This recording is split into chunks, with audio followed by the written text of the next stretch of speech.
Olá pessoal, está começando mais uma edição do Carreiras no Canadá, o podcast que fala sobre jornadas de sucesso, e essa jornada pode ser a sua também.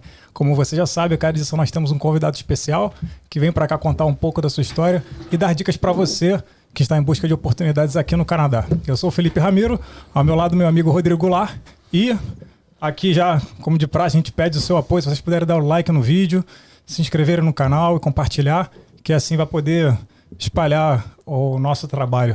Certo, Rodrigo? É isso aí, Felipe. E hoje a gente queria falar, né, no início aqui, alguns recados pro pessoal, né? A gente tem agora 3 patrocinadores, bem legal. Um é o Terry Associados, né? É um parceiro nosso, inclusive o episódio dele vai ao ar agora, né? Quarta-feira. Ele é um consultor de imigração, então o pessoal tá querendo vir pro Canadá, quiser entender sobre PR, sobre LMIA, sobre vídeo de turista, todo esse tipo de coisa, né? O Terry, ele é especialista nisso na área, então, por favor, entre em contato com ele. A gente vai deixar os links aqui também no vídeo, depois que acabar a live. Também, outro seria a Pizzaria Barra Napoli, que é uma pizzaria de Brasília. Inclusive, quem estiver hoje lá, deixa eu ver aqui, quem estiver assistindo o podcast e for lá, vai ganhar um desconto deles, que é bem legal aqui, tô vendo aqui, ó. A pizza Marguerita sai por apenas R$29,90. Tem como mandar pra gente pelo FedEx? R$29 aí, dá daqui. Se puder mandar pra gente aí também, vai ser, então, vai ser show. É bem legal. Essa pizza é uma pizza com cega massa italiana, aerada, ela é uma massa bem feita, né? É uma massa simples, então é bem interessante. E o último patrocinador, que é a Cuca da Sil, que também tá no Instagram, Acho Cuca da Sil, que é engraçada a história dela, também seria uma boa pessoa pra gente entrevistar, Felipe. Ah, é? Porque a Cuca, ela foi demitida durante a pandemia, ela trabalhava numa empresa, teve que se reinventar. Cuca é um doce famoso no Sul, mas não é tão conhecido no Sudeste. E ela começou a montou uma empresa disso, começou a vender em São Paulo, deu super certo, ganhando tá tudo super bem, apareceu na televisão e tal. Então, bem legal. Então, pessoal, Cuca da Sil, encomenda a Cuca lá. E é isso. Bom, aproveitando que a gente está aqui, né, finalmente ao vivo, né, que a gente esperava muito isso, né, tem um convidado super especial que eu queria muito conhecer hoje aqui, que é o Rod. Então, bem-vindo, Rod. Muito obrigado por ter aceitado o convite. Eu que agradeço. Também estava ansioso para vir.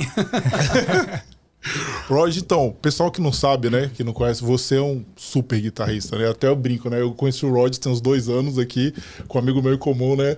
Aí ele falou assim, não, cara, eu tenho um amigo meu que toca guitarra. Eu falei, toca guitarra? Não, o Rod não toca guitarra, né? Que isso, né? Eu até com vergonha, não toco nada, não. E é um assunto que a gente gosta bastante, né? A gente gosta muito de música, você toca, eu dou uma enrolada, né? Mas... perto do Rod eu também tô que nem você, cara. Na verdade é aquela coisa, né? Música é uma coisa que é eterna e a gente fica a vida inteira tentando. Com certeza. Todo mundo ainda tá tentando. E tem que ser um negócio que eu pelo menos eu vejo assim, Rod, pra mim, né? Música é um negócio que é da alma, né, cara? Eu vejo quando eu não tô bem psicologicamente, eu não consigo nem tocar guitarra. Tipo, você pega a guitarra, eu acho que música é muito verdade, né?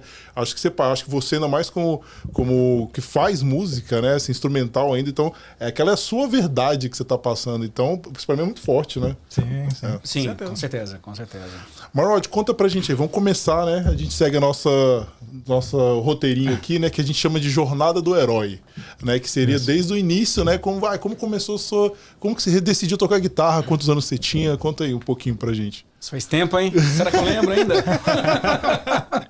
Será que eu lembro tudo isso? Porque faz tanto tempo que... Bom, começou assim muito... Eu comecei muito cedo, digamos assim. A minha família, não vou falar que minha família é musical. A minha mãe é muito musical. Ela tá assistindo. Oi, mãe. Acabei de mandar o link pra ela. Show, é isso aí. Então, assim, minha mãe sempre foi muito musical. Eu cresci numa atmosfera muito musical por causa dela. Porque quando eu tinha churrasco de família, tava lá minha mãe tocando e cantando. Ah, legal. Tocando Isso que eu ia te perguntar, se ela tocava instrumento ou era só mais de ouvir bastante música e tal? Ou então eram os dois, no caso? Sim, ela tocava violão, um pouquinho de violão, mas ela sempre cantou muito bem, assim. Ela nunca foi cantora profissional, mas ela poderia. Era um dos sonhos dela até, que eu sei que ela já me contou. Mas ela sempre teve uma voz, assim, fenomenal. E ela cantava o tempo todo em casa. Mas era o tempo todo mesmo. Se ela estava lavando louça, se ela estava limpando a casa, se ela estava lavando roupa, ela estava cantando. Né? E assim, todo mundo, os vizinhos sempre sabiam que minha mãe estava cantando, porque, né? E era alta, a gente sempre teve aquela coisa de música alta, todo mundo. Tanto que ela nunca achou ruim de eu escutar música alta. Né? Isso é sensacional. Quando chegou a minha vez de escutar música alta, ela não falou nada. Então a gente cresceu nesse ambiente, né? E então eu posso dizer que a maior influência foi minha mãe, com certeza. Minha influência musical, por eu estar aqui hoje, claro, além dos professores que me apoiaram sempre, mas né, de dentro de casa foi minha mãe, sim, sem dúvida. E como ela tocava, na verdade, ela assim, quando eu era muito criança, eu tinha umas, sei lá, 6, 7, 8 anos, ela sentava na cama da minha irmã, que a gente dividia quarto, ela sentava na cama da minha mãe, ela tocava pra mim até eu dormir. Caramba. Né?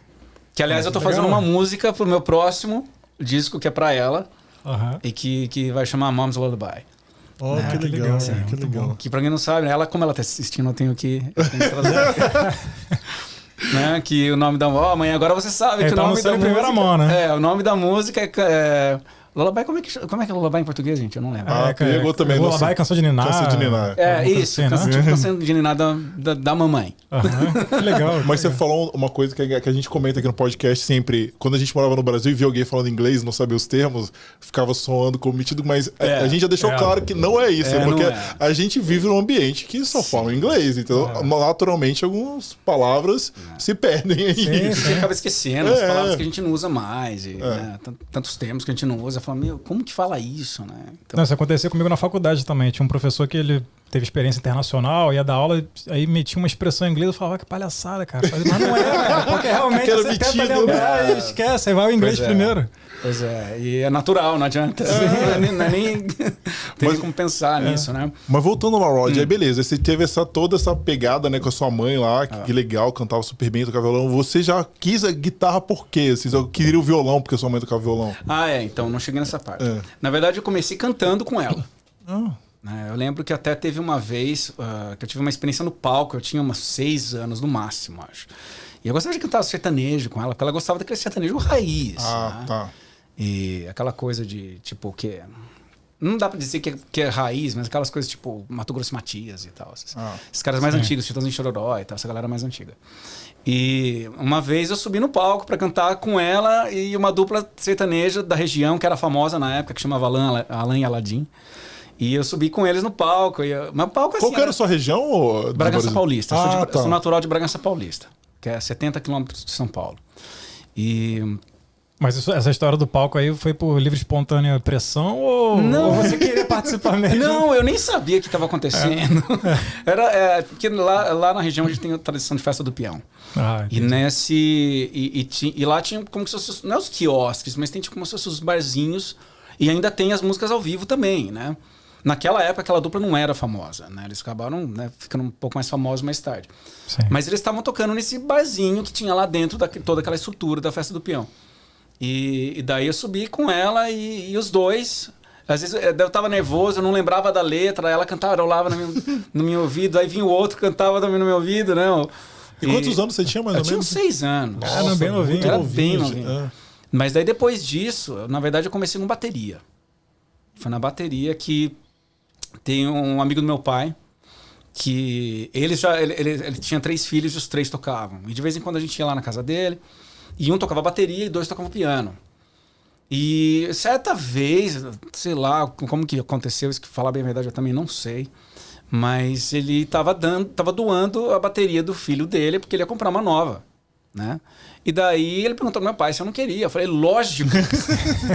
Óbvio. Mas a bateria acústica grandona lá? Sim, era uma bateria Pinguim. Ah, tá. Uma bateria Pinguim, né? Com tudo, né? Tinha um prato quebrado, mas... de graça, cara. Até aí eu tava batendo tava batendo nas caixas de papelão. E a gente tinha um cinzeiro em casa, um cinzeiro grande, assim. Não, assim, mais ou menos. E que ele era desmontável, ele era de metal. Eu transformava aquilo em chimbal, prata, era tudo a mesma coisa. Enfim, mas eu comecei tocando bateria, toquei até numa banda, toquei bateria. Mas ao mesmo tempo, tipo, eu ganhei a bateria, comecei a arriscar algumas coisas na bateria, tudo de ouvido, nunca fiz aula de bateria nem nada. Mas daí eu comecei a me interessar mais pela guitarra, né? Porque, Rock and roll, a gente gosta de guitarra. Ou é bateria ou é guitarra. Você tá falando suspeito, né? 3 caras que tocam guitarra, né? Não, ou é guitarra ou é bateria. Então daí, só que coincidiu de eu começar com a bateria. Mas daí depois foi meio que junto, foi mais ou menos na mesma época. Eu devia ter uns 12 anos, assim, mais ou menos. Tá. E a minha prima dava aula de violão naquela época. Daí eu comecei a fazer aulas de violão com ela. Eu fiz um tempo com ela, mas o repertório dela não era muito o que eu gostava, né? Eu com meus 12 anos já gostava de umas coisas mais, né? Mas sabia que isso era uma coisa que eu tinha... Assim, quando você tá começando a tocar, vamos lá, vai lá. Você quer já, vamos supor, né? Você gosta de heavy metal. Cara, você não vai começar, você sabe, né? Já tocando heavy metal, cara. Você não vai conseguir. Devagar, né? Vai devagar, mas o cara que gosta, isso pelo menos pra mim era frustrante. Eu falei, cara, quer dizer que eu vou ter que aprender esses negócios aqui, tipo, se é... Cai balão aqui. Você já fica ansioso, já quer tocar logo o ritmo que você gosta, né? É que tá. A nossa geração começou assim, né? E apesar que esse tipo de música eu ensino só para os meus alunos bem novinhos, né? Não, exagerei, óbvio, não é isso. Mas era Nirvana. Tem esse negócio, né? Quando você gosta muito do estilo, você quer tocar logo, mesmo que toque todo troncho lá, mas você quer tocar aquele estilo, né? Sim. Nossa, eu lembro quando eu comecei, assim, bem no início quando eu comecei a guitarra, tinha uma... Eu lembro que o professor passou aquele negócio do Planet Hemp, né? O Manter o Respeito. Que, cara, é muito simples aquilo. Só que eu não entendi a célula rítmica. Eu falei, cara, ele escreveu pra mim errado aqui, mas eu não tinha noção nenhuma de ritmo. Tava tocando o negócio tudo igual, né? Eu falei, cara, tá errado. Não, cara, célula rítmica e tal. O início é cruel. Como que um cara que não consegue tocar o Manter o Respeito quer tocar um Megadeth, tá ligado? Não vai tocar nunca, né? Eu tenho até uma história, viu? Eu tenho essa história muito, muito engraçada até. Você falou, tocou no nome do Megadeth, eu lembrei. Depois da minha prima, eu comecei a fazer aula com uma professora que foi professora da minha mãe. Dela começou a me passar umas coisas mais interessantes, assim, na época. Algumas coisas que minha mãe também gostava, aquele violão popular brasileiro, mas aquela coisa mais tipo... Tipo Tom Jobim, um negócio assim? Não era bossa nova, mas aquela coisa de tipo... Choro. Não, até choro também. Eu peguei um pouquinho de chorinho naquela época. Choro é legal, né? É o jazz brasileiro, não é? Isso, mais ou menos isso. Eu peguei um pouquinho de chorinho com ela. Mas esse tipo de violão. Tinha uma música até que minha mãe sempre adorou, que chamava Abismo de Rosas, que eu toquei pra ela. Toquei pra ela naquela época e tal, aprendi a tocar. E nesse estilo, né? Mas um grande dia, naquela época eu já tava arriscando tocar com palheta, né? E tal, né?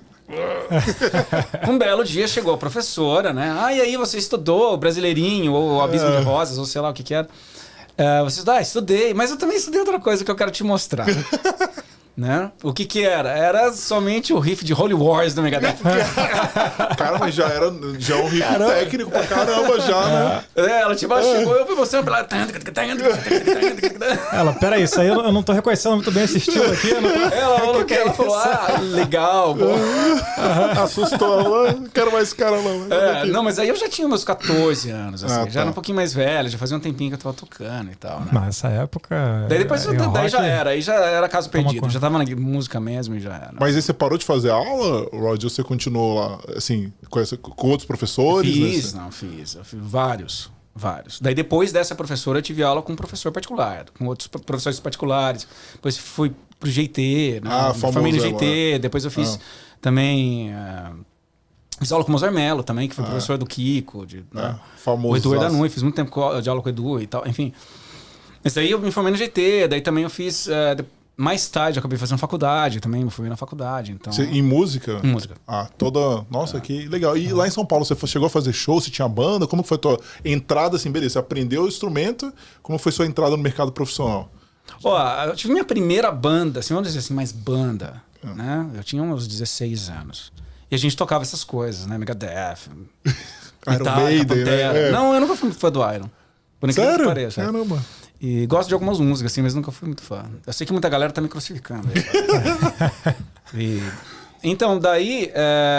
mas foi uma coisa bem gradativa, assim. Teve essa banda que era thrash metal, daí depois teve uma outra que era mais um pouco melódica, daí tocava uns Iron, tocava Angra, tocava essas coisas.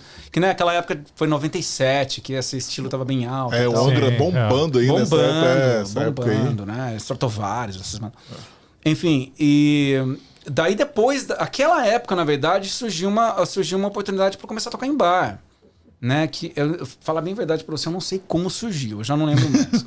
Mas pintou alguém que me apresentou um cara que ele era puxador de escola de samba lá na minha cidade, porque lá também tem esse cenário de escolas de samba é bem forte lá na cidade. E ele era cantor de uma das escolas, na verdade acho que era a escola principal de lá, e ele tinha uma banda de pop. Eles estavam precisando de guitarrista. Isso que eu ia te perguntar, eu tava imaginando o setlist, né? Pois é. Aprendeu rock, aí tinha um cara do samba. Pois é, daí então era era uma pop, banda de o pop. foco.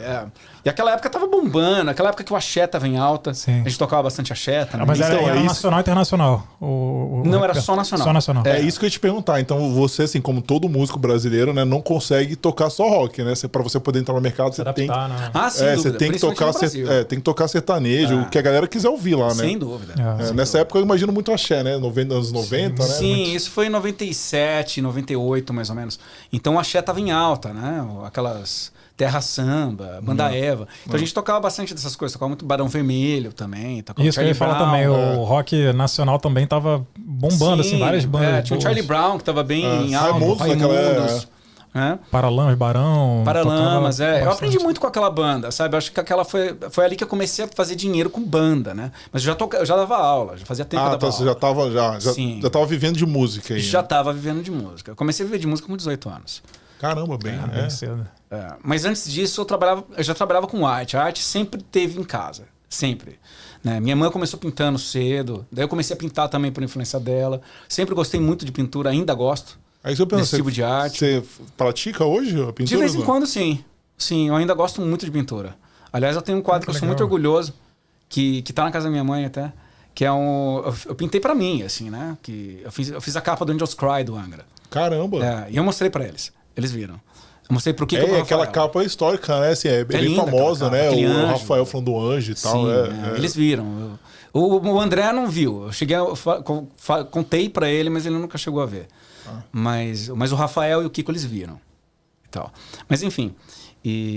Então a gente sempre teve arte por ali. A música foi por causa da minha mãe e tal, né? Mas a arte sempre teve ali. Sempre. E você só pensava nisso, assim, como falam, voltando um pouco pro nosso foco aqui, porque... Desculpa. Não, que isso? Desculpa assim, é porque aqui não fala, como nós somos músicos também, né, assim, né, tentativas, né, vamos lá. Fico até com vergonha de falar, né, que somos verdurados. Mas, enfim, pensando na carreira profissional, assim, você... Era o que você queria, você nem cogitou, porque eu vejo assim, no meu caso, né, eu tocava guitarra, né, obviamente, como um hobby, nunca na minha cabeça eu parei, cara, tipo assim, alguns amigos meus tiveram essa opção, cara. Ou eu vou seguir uma carreira, tipo, não musical, ou musical. Então a galera foi, né? Tipo, o Rod não. Você só queria música e nem passou pela sua cabeça fazer outra coisa, né, nesse momento. Eu sempre gostei... Bom, eu sempre gostei muito de arte em geral. Né? Então, ia ser alguma coisa relacionada à arte. Né? Isso... Acredito que até os meus pais sabiam, porque eles nunca me forçaram a nada. Né? Eles falaram, não, você tem que fazer isso aqui. Não, nunca. Pelo contrário, meu pai sempre me apoiou. Sempre. Né? Quando eu falei para ele, eu quero fazer aula em São Paulo, quero fazer aula no conservatório. Meu pai, beleza. Ele nunca questionou. Né? Isso é muito bom, né? Jamais ele me questionou. E eu acho que eles questionavam um pouco, né? Pô, esse moleque só fica estudando guitarra. Pô, teve uma época que eu dava tipo 12 horas por dia, direto. Sabe? Domingo a domingo, sabe? Não tinha descanso. Teve uma época que eu não tive aquela fase de adolescente. Aquela fase de jovem, meus 18, 19 anos, assim, que, puta, vou pra balada e tal. Eu não tive. Realmente já era o foco profissional mesmo. Eu era assim... Foi uma fase de uns 2, 3 anos, assim, que eu estudava 12 horas por dia. Eu lembro que teve um dia que eu cheguei a 15. Nossa. Sabe? Mas assim, contado no relógio, sabe? Mas isso é que eu gosto de... jeito, eu né? gosto de falar, quando o pessoal chega pra mim e fala assim, aquele cara ali nasceu com dom. Cara... Pode até ter nascido, cara, mas se ele não tiver uma disciplina e treinar, isso não serve pra qualquer profissão. Isso, né? Treinar muita dedicação, muita disciplina, você nunca vai chegar no alto nível, né? Performar, seja em qualquer lugar, né? Seja no esporte, na arte, Exato, na profissional, entendeu? É necessário, entendeu? Exato. Você tem que se dedicar, né? Até esse dom, né? Vamos dizer assim, né? Esse dom. Também você precisa praticar esse dom. Né? Eu não acredito muito em dom, mas enfim. Mas sim, eu acho que tem que praticar. Né? Não adianta o cara falar, quero tocar que nem fulano de tal de um dia pra noite. Isso não vai acontecer, meu filho. Desculpa, mas não vai. E pra qualquer coisa, que nem a gente fala pro inglês, a galera fala, não consigo aprender inglês. Eu falei, cara, você tá tentando, você tá fazendo aula, tá usando os aplicativos, exato. Tá usando as coisas, tem que estudar, cara. Todas as ferramentas. Tem que estudar pra qualquer coisa, não tem jeito. Estudar. E você tem que viver aquilo. Acho que não é só questão de estudar, você tem que viver. Tem que respirar aquilo.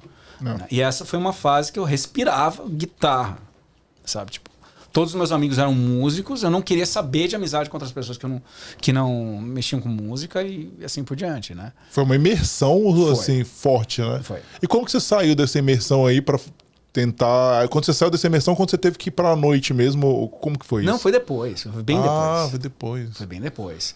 Porque, como eu falei, eu já dava aula antes. Quando surgiu o lance de eu tocar na noite, eu já estava dando aula. Então já estava dando aula já fazia uns 2 anos já. Ah, tá. Eu já estava já numa rotina já toda dedicada para música, tanto dando aula quanto tocando à noite. Sim, sim. Mas é aquela coisa, eu nunca pensei assim, não vou ser músico. Aconteceu. Sabe, a paixão foi aquela coisa, todo mundo fala, né, que a música escolhe a gente, não é a gente que escolhe ela. E é fato. É a gente a música que escolhe. Porque realmente eu não tinha em mente. Não tinha. Assim, não, vou ser músico. Não. Eu sabia que eu queria fazer alguma coisa relacionada à arte. Até antes de eu começar a dar aula, eu fazia uns quadrinhos. Eu pintava uns quadrinhos, assim, para um cara que vendia na feira. Ele tinha uma banca na feira. Nossa, coisa bem legal. Mas eu fiz por muito tempo. Né? Ajudei minha professora também, que eu fiz aula de pintura na época. Ajudei ela com muita coisa também, que eu pintava junto com ela.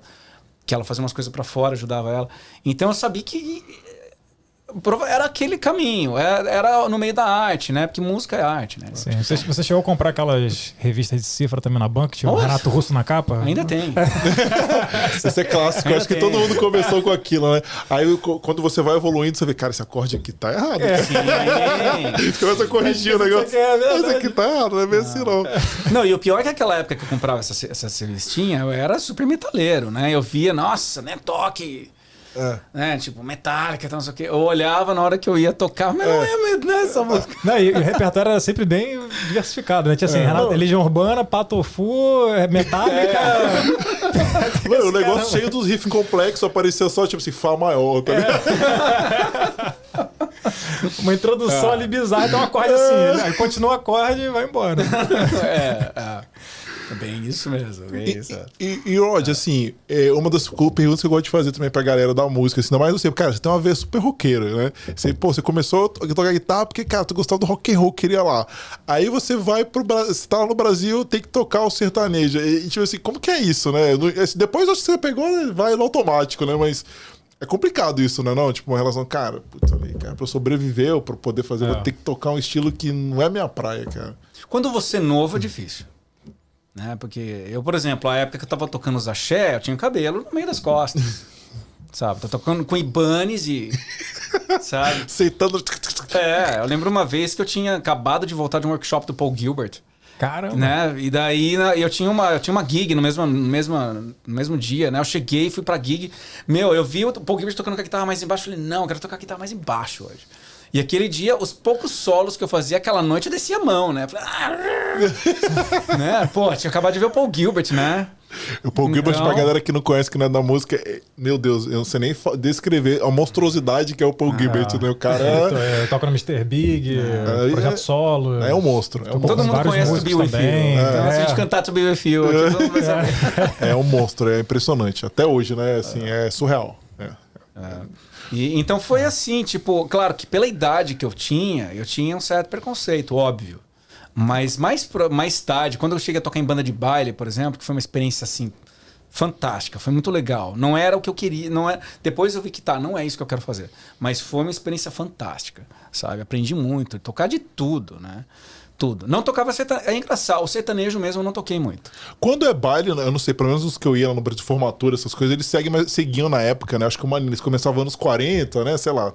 Eu subi com 50, 60, iam indo assim, aí era mais pop. Não tinha, não sei, também não pode ser a época, não sei como tá hoje. Não tinha muito sertanejo, era mais as músicas que bombavam, acho que na rádio, nos tempos ali, não sei. Sim. Também. Na verdade é que assim, quando eu fui tocar em banda de baile, já era um pouco mais tarde.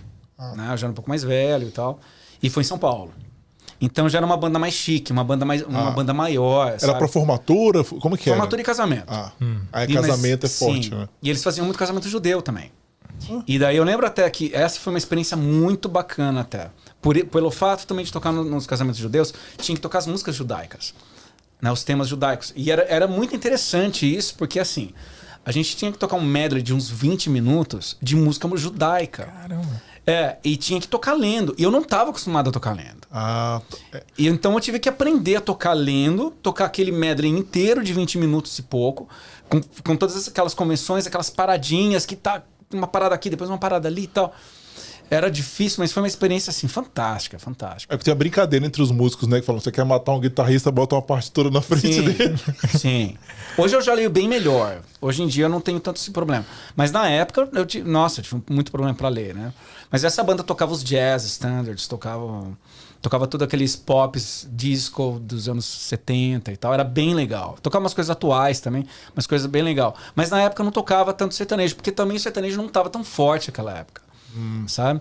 Então, mas eu realmente não cheguei a fazer, que agora eu sei que todo mundo acaba tendo que tocar sertanejo no Brasil, mas eu não acabei não chegando a fazer, sabe? Certo. Toquei um pouco numa outra banda também que eu toquei, mas era aquele sertanejo tipo João Paulo e Daniel, Chitãozinho e Chororó, que é um pouquinho mais elaborado, tem umas coisas mais que eu acho mais interessantes. E eu não tenho problema nenhum com sertanejo. Enfim, como eu falei, eu cresci com ambiente e tal. E você tocava com músicos de alto gabarito também, né? Eu acho que quanto mais técnico, mais profissional você vai fazendo, você tem uma galera que toca com você que também é de respeito, né? Exato. Por exemplo, essa banda de baile, o baterista, ele chegou a tocar com o Cirque du Soleil. Caramba. Ele veio pro Canadá pra tocar com o Cirque du Soleil. E o cara que eu substituí, ele tocava com... Como é que é o nome daquela menina? Filha da Luísa Posse. Filha da Zizi Posse. Sei. Ele é o cara que tocava com ela. E eu tava substituindo ele. Então, eu conheci uma galera bacana lá. O cantor principal, ele ganhou um programa da Record lá, desses de calouros e tal. Que não é de calouros, não é, né? Tipo, os caras são tudo profissional. Mas enfim. É isso que você comentou do Cirque du Soleil. Cara, é muito maneiro. É bem legal. É ao vivo e tem que estar bem no compasso com o que está acontecendo também, né? Ali no como é que diz? Ali no ato, né? Então é bem legal. É bem legal. E daí foi isso. Mais tarde foi uma lição, assim... Hoje em dia, por exemplo, eu até prefiro se for para tocar alguma coisa mais variada. Sabe? Tanto que eu tô tocando numa banda aqui, que é uma banda do exército. Os militares aqui, eles têm uma banda de pop. Na verdade, eles têm uma banda entre eles lá, né? Do pessoal do exército. E é uma banda, na verdade, uma big band. Né? Que eles fazem uns jazz também, uns standards e tal. Mas daí eles têm a parte de pop. Né? Eu tô tocando com eles na parte de pop. Né? Quando tem as gigs de pop, eu que faço. E é muito bacana. E toca de tudo, né? Tudo. Desde pop atual até anos 70. E eu tô me divertindo. E toca em eventos também, né? Ou eventos do Exército? Eles tocam mais em eventos do Exército.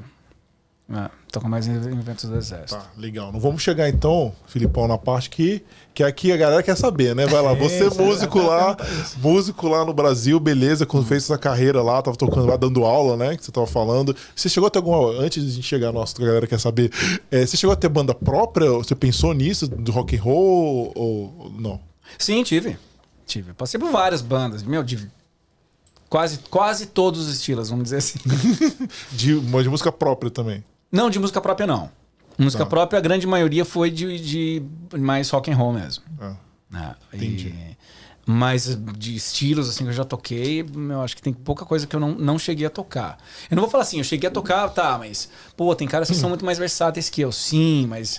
Eu cheguei a tocar aquilo, talvez não tão... Não, se aprofundou, bem, né? Não me aprofundei.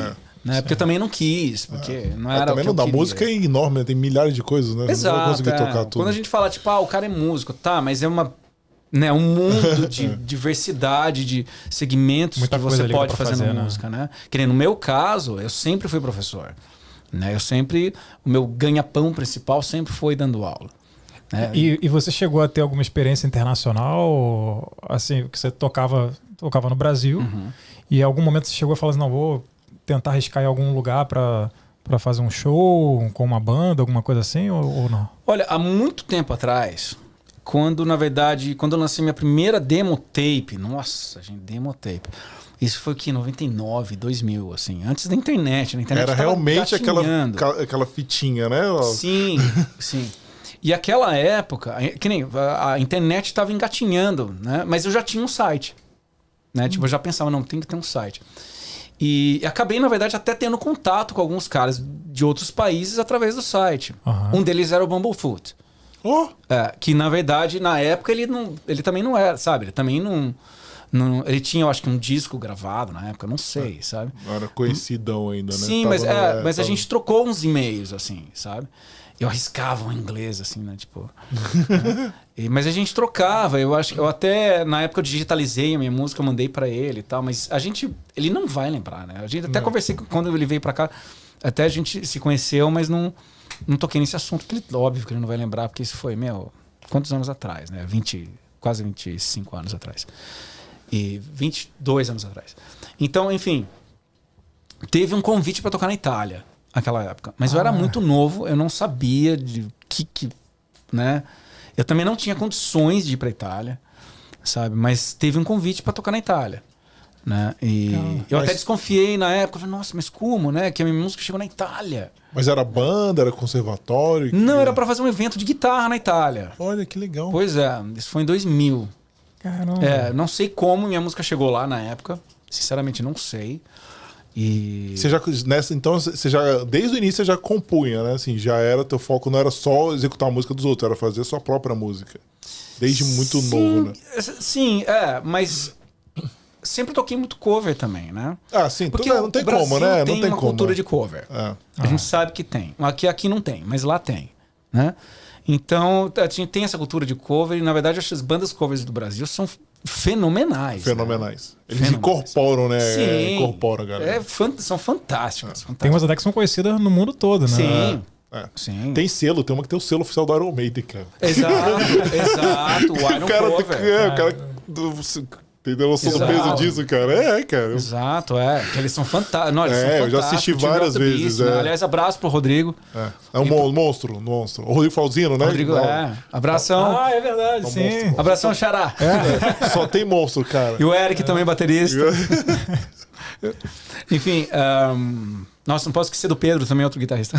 Não, todo mundo ali, mas aquela banda ali, cara, que isso? Sensacional. Assisti várias quando eu morava em São Paulo. Fantástico. É surreal. Fantástico. Caraca, surreal, cara. Parece que você tá ali, botou... Não, o vocalista canta igual, cara. Igual, não é nem parecido, é igual. Realmente. Realmente. E então, mas não, na verdade o lance de compor aconteceu assim, tipo, naquela época eu não pensava, eu tinha umas ideias, eu começou a surgir e falar, fazer uma música, sabe? Foi mais como um exercício do que qualquer outra coisa. Entendi. Mas acabou que, assim, sem querer, foi parar na Itália, né? Foi. Não sei como, mas foi. Mas você não chegou aí? Como... Não foi. Eu não fui porque, primeiro, que eu não acreditei, eu era muito novo, tinha o que, 19 anos. 19, 20 anos. E naquela época as coisas não eram tão próximas, assim, já você não tinha como saber se o negócio era de verdade, né? Exato. E eu também não tinha condições de empreitar, não tinha condições financeiras para poder fazer isso. Mas essa foi o que aconteceu naquela época. Mais tarde, sim, né? Mais tarde, daí sim, eu tive a oportunidade de trabalhar fora. Mas aí, Rod, você já tinha uma vontade de morar fora? Como é que surgiu essa ideia de repente, tentar a vida fora do Brasil? Por incrível que pareça, eu nunca tive essa vontade. Até eu ir pra Bélgica. Lá que eu falei, não, eu tenho que ir pra fora. E você foi pra Bélgica de férias? Ou foi? Não, foi assim. Na verdade, assim, como eu era o cara do interior, cresci no interior, né? Cidade pequena, próxima de São Paulo, até que é uma cidade legal, uma cidade boa, mas tem muita cidade grande por perto. Então acaba. A cidade parece que não vai, sabe? Então, principalmente a parte musical, né? Mas assim, muito próximo de São Paulo, muito próximo de Campinas, muito próximo de São José dos Campos, Jundiaí, então ficando aquele bolo ali. Enfim, na verdade o meu lance era São Paulo. Eu queria mudar para São Paulo, morei em São Paulo por 5 anos, que foi fantástico, ainda amo São Paulo, ainda considero uma das melhores cidades do mundo, apesar dos pesares, a gente sabe que tem muitos problemas, mas ainda acho uma das melhores cidades do mundo. E principalmente na parte musical, é fantástico. São Paulo é... O cenário musical Sim. Eu sei que muitas músicas que talvez podem até estar assistidas estão falando, o que você está falando? Só vai saber se morar em outro lugar. Sabe? Daí Não, vai eu entender o que senti tô querendo assim, dizer. eu nem tocava, eu senti como consumidor de música, né? Porque na minha cidade, né, assim, na época, não vou falar, galera, eu tô fora do Brasil tem muito tempo também, não vou me crucificar, né? Mas na minha época não tinha as bandas, por exemplo, básica, né, que eu ia assistir ou que eu fazia cover, eram bandas boas, cara, mas não eram boas. Quando eu fui pra São Paulo, eu falei, cara, isso é uma banda boa. É outro nível. Entendeu? Isso é uma banda boa. Aí eu ficava horrorizado. Cara, no manifesto também, né? Vamos fazer propaganda pra galera toda. Eu bati a ponto lá, cara. Sexta e sábado. Porque, cara, eu nunca tinha visto um negócio daquele. E pra mim, eu imagino, assim, tudo bem, pro Roger era mais próximo, né? Assim, mas pra mim, eu ficava horrorizado com aquilo. Na qualidade. Eu falo até assim, quantidade também, né? Quantidade de quantidade. Em BH também, cheguei a ouvir umas bandas boas também. Sim, e tipo, São Paulo você consegue tocar, eu não sei como tá hoje em dia, mas aquela época era assim, você conseguiria tocar de quinta a domingo. Algumas vezes até de quarta a domingo. Né? Então, São Paulo tem uma cena de... O pessoal pode falar que não, mas tem uma cena aquecida. Tem aonde tocar. Se você tiver uma banda, se você for bom, vai ter onde tocar, né? Então, enfim, depois que eu voltei, quando eu voltei a morar em Bragança, em 2012, foi quando, não, na verdade foi antes de eu voltar a morar em Bragança. Eu fui a passeio para Paris. De férias, assim. De férias. Tinha um amigo meu que morava lá, minha banda preferida ia tocar lá. Eles iam estar fazendo pela primeira vez a turnê, eles estavam fazendo meet and greet. Era meu sonho conhecer os caras. Falei, não, eu vou. Né? Meu amigo tava lá, tirei passaporte, falei assim, ó, tirei passaporte, comprei passagem, comprei o ingresso do show, comprei meet and greet, fui. Sem falar francês. Foi decidido mesmo, né? Sim, sem falar francês, capengando no inglês, eu fui. A ousadia, tá certo. Então. Realizar um sonho, cara. Pois é. Não, e sabe que é uma coisa? Eu acho que é muita coisa do destino também. Porque aquela vez eu fui, como eu falei, eu nunca tinha pensado em ir pra fora. Nunca. Nem pra visitar. Sabe? Sabe de você nem bater o olho, então, nossa, adoraria ir lá, conhecer isso e tal. Não, eu tinha vontade de conhecer o Japão, ainda continuo. Ainda adoraria conhecer o Japão. Um dos lugares que eu mais gostaria de visitar é o Japão. Tá mais perto aqui, né, do Brasil. Mais perto. É mais possível aqui. Ainda mais eu que detesto voar, então... enfim, eu sempre tive vontade de conhecer o Japão. Mas eu fui para Paris, na hora que eu vi a torre, né, eu falei... Putz, eu tô em Paris. Não, e Paris é um negócio forte, cara. Eu falei, aquele cara do interior, surreal, assim, eu falei, Paris eu tô é em forte, Paris. Cara. Tinha uma menina brasileira que tava do meu lado, eu olhei e falei pra ela, olha a torre. A gente ficou os dois olhando assim, chegando no aeroporto e tal. Enfim, aquela foi a primeira experiência, né, fora do Brasil. Que eu nunca tinha. Tinha ido pro Paraguai, atravessado a fronteira, mas... Pegar umas guitarras baratas lá, né? Não, na época era carrinho. Eu tinha uns 10 anos, eu comprei carrinho, brinquedo. Enfim, e aquela foi a primeira experiência, né? Não é à toa que eu tenho uma música que chama La Première Expérience. Então, que foi devido àquela experiência que eu tive em Paris. E daí ali eu comecei a ver, pera aí, né? Não é a coisa completamente diferente. Até então eu não tinha essa mentalidade, porque o Brasil é isso, porque o Brasil é aquilo. Não, eu não tinha. Sabe? Eu achava que a minha cidade era isso. Porque Bragança é isso, porque Bragança é aquilo, porque eu só adoro São Paulo. Você nunca tinha parado pra pensar também, como manada pra ver como que é.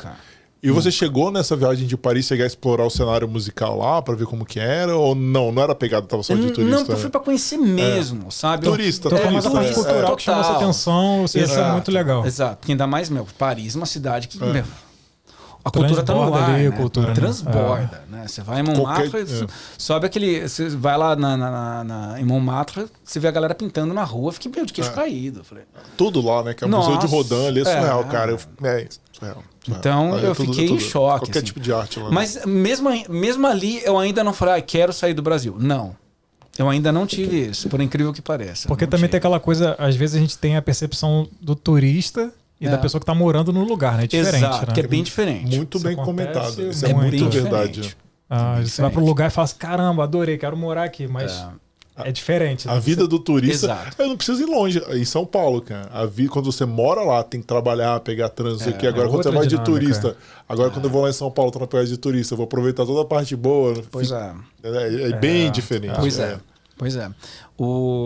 Então, daí foi isso. Na verdade, tudo aconteceu... Tá, já chegamos no assunto. Tudo aconteceu foi em 2014, quando eu tive uma oportunidade de dar aula na Bélgica. Porque eu tive um amigo meu... Assim, eu tenho duas primas que moram na Europa. Uma mora na Suíça e uma mora na França. E quando eu fui para Paris, eu acabei indo lá visitar elas, né? Só que eu não falava nada de francês. Nada. Tipo, decorei umas palavras, assim, porque... Sobrevivência. Sobrevivência. Que o pessoal fala, não adianta você chegar lá tentando falar inglês, que eles não gostam. Então eu tive que decorar umas frasezinhas. Eu fiz a mesma coisa, só excusez-moi. Só que eu falo a mesma coisa. Pois é, cara, todo mundo fala isso. Eu falava com o cara do Uber, solta alguma coisa, aí beleza, né? O cara entendeu, bom, vai pro inglês, entendeu? Eu não falo francês, né? Então eu não tinha muita opção. Vez um amigo meu falou assim: qualquer país que eu vou, eu aprendo a falar o número 1, que eu vou no McDonald's e peço o número 1. Essa é a realidade mesmo. Você falou disso, meu. Eu comi naquela época que eu fui pra Paris, eu só comi McDonald's. Não, mas porque eu não sabia pedir nada. Não, eu fui pra Rússia uma vez e tava lá, não dá pra entender literalmente nada. Aí eu fui por dedução. Eu pensar porque era Burger King. Se fosse McDonald's, eu tava bem. Mas eu falei, falei, cara, na lógica, provavelmente o número 1 ou 2 são os melhores sanduíches, né? Então deve ser o Opel. Eu falei, cara, então é isso. E mostrei, né? Sei lá como que é 1 em russo. Eu peguei, eu apontei. Caraca. Mas continuou, beleza, você foi pra Bélgica. Então, daí o que foi assim? Como surgiu a oportunidade da Bélgica? Como eu falei, eu tenho as minhas primas que já moravam na Europa. E quando eu fui em 2012 lá visitar elas, eu já pensei, falei, não, quando eu voltar eu quero fazer aula de francês, porque eu quero vir o ano que vem pra gente passear. Porque minha prima, ela até falou, vem nas minhas férias que a gente vai passear, beleza? Então eu falei, tá, então só que eu quero aprender alguma coisa em francês. Daí eu comecei a fazer aula de francês. Isso foi em 2013 que eu fui começar a fazer aula em francês. Mas a minha ideia era no ano seguinte, em 2014, ir realmente para lá, só que para viajar com a minha prima. Daí eu acabei começando a postar umas coisas em francês no Facebook, só para postar, assim, sabe, porque quando eu fui lá pra França também, acabei conhecendo um pessoalzinho no show que eu fui lá, que a gente ainda tem contato até hoje. Isso é legal, é o tipo de network. A gente só pegando a comparação com o que a gente faz aqui, meio corporativo, né? A gente sempre fala que o meio corporativo é muito importante o network, e a galera tem um paradigma. Pô, mas network eu vou lá, não sei como abordar. Mas, cara, é a mesma coisa, ó, uma situação diferente. Um músico tá lá, conhecendo outros músicos. Aí você naturalmente, pô, você tá aqui e tal, também sou guitarrista, você também... Cara, é natural. Sim. É a mesma pegada do músico na área corporativa. Pô, você é gerente de projeto? Pô, também sou, cara. Que tipo de projeto que você gerencia? É a mesma coisa. Uma das maiores brigas que a gente tem aqui é justamente quebrar esse paradigma do network. Cara, não tem essa. É porque no Brasil tem muita gente que acha que é só pra puxar saco, enxerga de uma forma diferente, mas tem um potencial enorme e a gente acaba aprendendo muito quando a gente vem pra cá pro Canadá, né? Pois é. Sem dúvida. E... Aí você estava falando que você fez lá, conheceu o pessoal lá em Paris, né? Da música. Como eu acabei indo no show do Dream Theater lá, e daí acabei conhecendo os caras que estavam em volta, né? Já foi em 2. Eu já fui saí no meio. Eu não vou conversar no que a gente tem a discordância aqui, eu e o Rod desse álbum aí, o álbum que ele ama, eu odeio. Semana que vem eu tô indo no meu 14º. E eu fico com raiva de quando eu conheço gente daqui que fala, não, esse é meu 40º. Eu falo, putz.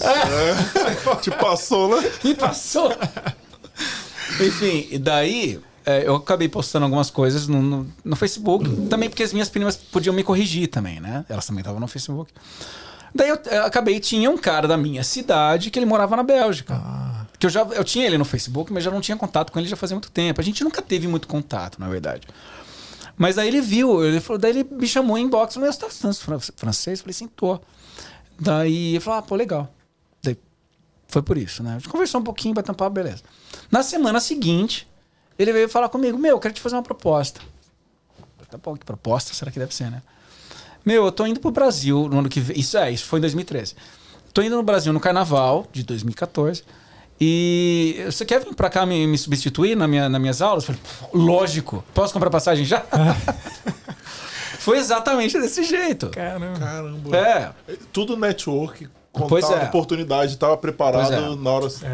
Aconteceu. Isso é importante. Aconteceu. Mas sabe que aquela vez, quando eu fui a primeira vez que eu fui para Paris, eu tinha na minha cabeça, a próxima vez que eu vier, eu quero trabalhar, quero fazer alguma coisa de trabalho. Já começou a mudar a mentalidade que você falou que não tinha, né? Mas não era aquela coisa, eu quero ficar. Não, eu queria fazer alguma coisa. Fazer um workshop, sabe? Alguma coisa desse tipo, né? E eu já tinha alguma coisa assim que eu tava pensando. Tá, a próxima vez eu quero... Mas surgiu, principalmente... foi assim, ó, sabe? Eu realmente não procurei. Não procurei. Aconteceu. Daí, enfim, eu fui. Isso foi a primeira vez de dar aula em francês, né? Em francês. E fazia o quê? Não fazia nenhum ano que eu estava fazendo aula de francês. E detalhe, quando eu conversei com ele, tem algum aluno que fala inglês? Ele falou, Já é alguma coisa. É melhor que lá, né? Eu lembro que na quarta-feira eram 14 alunos. O último era todos em francês, o último era em inglês. Aí você falou, não, agora fala francês, não queria nem mais falar inglês contigo. Porque eu não lembro, eu acho que ele era indiano, se eu não me engano. E ele só falava inglês, né? Daí, dava erro 404. Todo. Porque era o dia inteiro francês, que meu francês não era... lá aquelas coisas também. Mas isso pra você tava assim, excelente, né? Que você tava evoluindo, tava praticando teu francês toda hora, né? Foi muito legal mesmo. Porque acaba quando tu faz essa imersão, aprende na marra, né? Na marra. Ainda mais dando aula de música, cara. Sim. Cara. E não tinha nenhum brasileiro pra conversar. Nenhum. Isso é bom. Tinha também. só um brasileiro em Bruxelas, que um amigo meu do Brasil tinha colocado a gente em contato. Só tinha ele de brasileiro. Só. Assim, toda a galera que eu acabei tendo contato lá eram todos belgas. Todos. E quanto tempo você ficou dando aula lá? No total eu fiquei 2 meses, mas dando aula foi 1 mês só. Foi só 1 mês. Só fui lá para substituir ele e voltei. Mas foi uma experiência que hoje em dia eu falo, o que eu fiz? Né? Mas, porque eu não conhecia a placa de trânsito, não conhecia nada disso. Nada. Olha, foi uma aventura, assim, que... Foi a melhor experiência da minha vida, sem dúvida, né? E engraçado... E ganhando em euro, né? Ganhando em euro. Ganhando em euro. Tudo bem que aconteceu alguns problemas, assim, tipo... Eu sem querer dei uma encostadinha no carro dele, mas enfim. Mas tudo bem. Eventualidade. Realmente foi sem querer, não foi minha culpa também, mas enfim. Acontece. Na verdade, encostaram no carro dele. Mas, enfim. Daí, enfim, mas foi isso, né? E daí, quando eu voltei pro Brasil... da Bélgica, eu voltei 100% já mudou a cabeça. Totalmente. Porque aquela coisa, eu fiquei, como eu falei, eu fiquei sozinho lá na Bélgica. Não conhecia ninguém onde eu estava, era num vilarejo que moravam 600 pessoas. Era esse lugar que eu fiquei lá, que eu dei aula também. Não sei como que tinha uma escola de música num vilarejo de 600 pessoas. E a galera era roqueira? Como que é? Eu fiquei curioso. De tudo. De tudo. Eu tive que aprender até dar aula de baixo lá, que eu não sabia. Eu não sabia. Nem arranhar o baixo arranhava. Ele falou, tem 2 alunos de baixo. Eu falei, o que eu vou fazer com o baixo? Eu falei, se vira. E em francês. Em francês ainda. Eu falei, Não, é engraçado que um dos alunos, ele ainda tá no meu Facebook, sempre comenta, troca ideia. Legal, direto. Gente boa pra caramba. Mas eu acho Continuei em contato com quase todos os alunos. Que legal. Porque esse negócio que o Rod falou do baixo, isso acontece sempre que você vai dar aula numa escola. Assim, eu comecei minha carreira, você vai bem, lá nas antigas, dando aula de matemática. Eu falei, cara, o negócio é dar aula de matemática, eu fui na clínica. Aí ela chegou, beleza, você dá aula de matemática aí? Então, beleza, aqui, você vai dar aula de inglês, de química, de biologia, de física, de português. Eu falei... Tem cálculo... Que isso, cara? Não, mas é facinho. Tipo assim, eu dava aula pro segundo... É a garota do sexta série, quinta série. Você pega o livro ali e olha pra ela.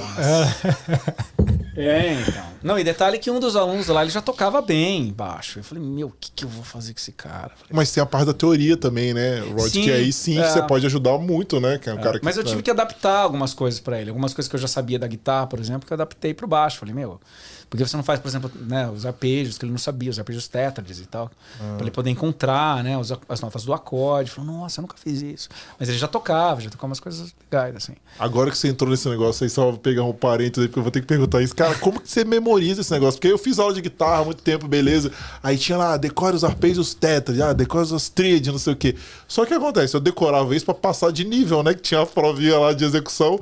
Só que, cara... 2 semanas, 3, um abraço, cara. Eu não sei, mas assim, isso era o maior questionamento que acho que na época eu não tinha maturidade. Eu falei, cara, como que eu trago isso pra sempre? Pra eu não esquecer isso, entendeu? Na verdade comigo foi dando aula. Porque você tava toda hora. Massificando ali, o tempo todo eu tô com aquilo ali, né? Então, vendo e revendo o tempo todo. Tem como esquecer, né? Não tem como interiorizou o negócio. Sim, total, não tem como. Acho que foi meu erro. Você acaba esquecendo algumas coisas muito avançadas, assim, porque é difícil ter aluno muito avançado, né? São poucos, né? Mas algumas coisas que são muito avançadas, umas coisas de harmonia muito avançada, entendeu? Aí acaba esquecendo uma coisinha aqui e outra ali, que você acaba não usando tanto no dia a dia. Mas foi assim que aconteceu comigo. Foi dando aula. Acaba decorando. Tem como, né? Vamos voltar então. Vai lá, Roger. Beleza. Aí você ficou lá fascinado, chegou no Brasil e falou, cara... Quero mudar. É o que eu quero. Vou parar de bater na mesa. A galera tá reclamando e tá saindo nos vídeos. Foi mal, galera. Não vou bater na mesa. Mas... Já recebi esse feedback lá. Então foi... eu voltei pro Brasil totalmente decidido. Falei assim, tá... Não, eu tinha planos... Detalhe que foi assim, quando eu tava na Bélgica, foi no meu primeiro ano da faculdade. Eu entrei na faculdade tarde. E foi no meu primeiro ano da faculdade. E eu... Daí, assim, eu tinha planos de montar uma escola na minha cidade. Né? Eu já tinha até algumas coisas meio que encaminhada. Eu voltei, acabou esse plano aqui, agora é esse plano aqui. Foi realmente desse jeito. Virou a chave totalmente. Total. Né? Total. E aí, como é que foi? Qual foi o que você pensou em termos de planejamento? O que você estava visualizando para tentar morar fora? Eu queria voltar para a Bélgica. É isso que eu queria. Na verdade, foi assim. Eles estavam precisando de professor na escola, na época. Até a mãe do dono da escola chegou para mim e falou, por que você não fica? Olha essa pergunta. Por que vai me fazer essa pergunta? Eu tava lá totalmente fascinado. É tudo que eu queria na minha vida. Então, é isso. Aí você falou também que eu quero saber. Você que tem que me dizer. Pois é, não. A mãe do dono da escola chegou pra mim e falou assim, olha, que é o cara que eu tava substituindo, né? Falou, ele tá mudando, você pode morar lá e continuar dando aula aqui. Eu falei, meu Deus, é isso que eu quero, o que eu faço? É exatamente isso que eu quero. Enfim, mas a minha ideia principal era ir pra Bélgica. Mas eu não tinha noção nenhuma, assim, de absolutamente nada. Ainda mais naquela época, né? Que as informações não eram. Nada, não tinha nada. Nem sabia o que era isso, gente. Nunca tinha nem se era possível. Eu nem sei também. Não tem nada de Bélgica. Nem sei se é possível, né? Não sei lá. Eu nem sabia. Não fazia ideia. Realmente não fazia ideia. Daí que eu comecei a pesquisar. Entendeu? Aí que eu comecei a pesquisar. Tá, o que eu vou fazer? Mas aí na pesquisa você tentou ver Bélgica e viu que inviabilizou, tentou ver outros lugares, ou você já ficou com a cabeça aberta e ver várias opções ao mesmo tempo? Não, assim, eu pensei na Bélgica porque eu já tinha os contatos lá. Ficou com a cabeça aberta pra Bélgica. Fui com a cabeça aberta pra Bélgica. Porque eu já tinha contato lá, eu conheci muitos músicos lá, fiz contato com vários músicos lá. E já tinha escola. Então, tipo, era um lugar que eu ia chegar lá já com trampo. Entendeu? Garantido. Sim. Garantido. Então, porque a visão também que eu tive foi da Bélgica. Apesar de eu ter conhecido outros países lá, tipo, fui pra Suíça, fui pra Amsterdã naquela época lá, que, gente, Amsterdã é o melhor lugar do mundo, mas enfim. A gente não tá falando de Amsterdã. Mas assim, se fosse, por exemplo, né, se eu pudesse falar, nossa, Holanda, sem dúvida. Mas enfim, mas não, eu realmente, daí que eu fui ver como é que era esse papo de morar fora. Né? Daí que, na verdade, vendo tudo isso, eu vi que não tinha condições de ir para a Bélgica. A minha primeira opção era a Irlanda. Certo. Era comum para os brasileiros, né? Sim. Muita gente na Europa. pensa. E eu também tinha um conhecido meu que estava lá, que era músico e já estava lá. E ele falava: vem pra cá, vem pra cá, vem pra cá, vem pra cá, já tem os contatos, a gente. Então a Irlanda era o top da lista. Apesar de eu não ter ido pra lá, nem nada. Eu falei, tá. Mas era Europa, né? Europa. E era lá que eu queria ter ficado. Então, daí eu vi que tinha Austrália também. Falei, não, Austrália não quero. Muito longe, muito quente, não quero. Né? Então... Isso a gente... Eu e o Rod, a gente pensa igual, cara. Eu nunca cogitei a Austrália na minha vida, cara, por causa justamente de calor. Calor ficou no Brasil, cara. Esse é fato. Calor mas eu vou te falar, quando eu fiquei lá, eu achei que... eu achei que tinham tempos assim, dias mais quentes, mas fez frio pra caramba. Assim, não fez igual uns aqui. 33 graus positivos, não, né? Mas assim, chegou a fazer 10... Foi o quê? Quanto tempo você morou lá? Eu fiquei 5 meses. Cara, eu só fui assim... Eu fiquei... pois é. Porque o Bob, que até o pessoal do Bob the Roofer, né, estamos agradecendo aí que o Bob chamou, né, a galera aí do Bob the Roofer, né, que é o nosso canal irmão ali. Ele, cara, ele morou na Nova Zelândia. Inclusive, ele é cidadão lá da Nova Zelândia, lá, residente permanente. E ele falou que ele veio pra Austrália por causa do calor, cara. Falou, Austrália, ele era um hobbit, por acaso? Eu fui embora, tava começando o inverno. Mas eu lembro que eu passou umas 2 semanas, depois eu tava saindo de calça, cara. E já assim, um moletom, porque era mais por conta do vento, cara. O vento lá era muito forte. Então, às vezes, você tá fazendo um 10, mas com vento muito forte, cara, já incomoda um pouco. Mas, claro, comparando com aqui é bem mais quente, né? É fichinha. Não, eu sei que eu falo isso com o Roger, né? Porque a gente tem um amigo em comum que ele odeia o inverno. E a gente ama o inverno. Então é engraçado que sempre tem... Quando alguém posta alguma coisa de temperatura, sempre vou eu e o Roger lá contra ele, né? Já cai matando, né? Ele quer que eu falei, cara, não, velho. Ele deve estar assistindo, com certeza. Com certeza, cara. E é engraçado que eu falo, cara, não, que não escuto. Ah, não, cara, eu amo o Canadá, mas não gosto do frio. Não existe isso, cara. O Canadá é frio, cara, entendeu? Mas é calor também pra caramba. Isso é importante. Pra caramba. E essa foi uma das minhas primeiras decepções aqui. Não, e eu falo isso. A galera se prepara pro inverno, cara. Eu me preparo pro verão, porque o verão é terrível. Cara, terrível. Quem não gosta de calor, cara, são 2 mesezinhos ali terríveis, com certeza. Insuportável. É muito pior que no Brasil. Eu, pelo menos, achava. É muito pior também que no Brasil. É que é aquela coisa, depende de onde você mora no Brasil, né? Pois eu sou do Rio. Não vou falar também que é tão pior assim. Lá, verão, cara, pra mim, ó, eu morei em Brasília e em São Paulo, né? Se morei mesmo. Cara, São Paulo é quente no verão, mas nem se compara com o verão daqui, cara. O verão daqui é terrível, cara. Mas eu acho que é diferente porque, um exemplo, lá na Austrália eu senti o que era muito pesado era a incidência solar mesmo. Agora no Rio já é diferente, é mais o abafado. Então é quente, os dois são quentes, mas assim, cada um com uma pegada diferente, né? Sim. Mas no Rio você desliga o chuveiro, você tá suando, né? Sim, no verão. Sim, já. Super verão ali, dezembrão, chega janeiro, ali 50 né? mole, cara. Centro da cidade. Até mesmo assim, na área das praias também. Fica bem quente no verão, cara. Nossa. É puxado. Eu peguei 42 graus no Rio uma vez. Eu peguei também. No verão isso aí é normal. Terrível.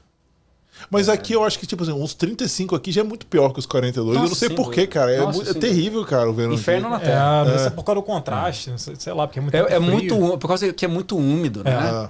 E também é que aquela coisa, como você do Rio, lá também é úmido, né?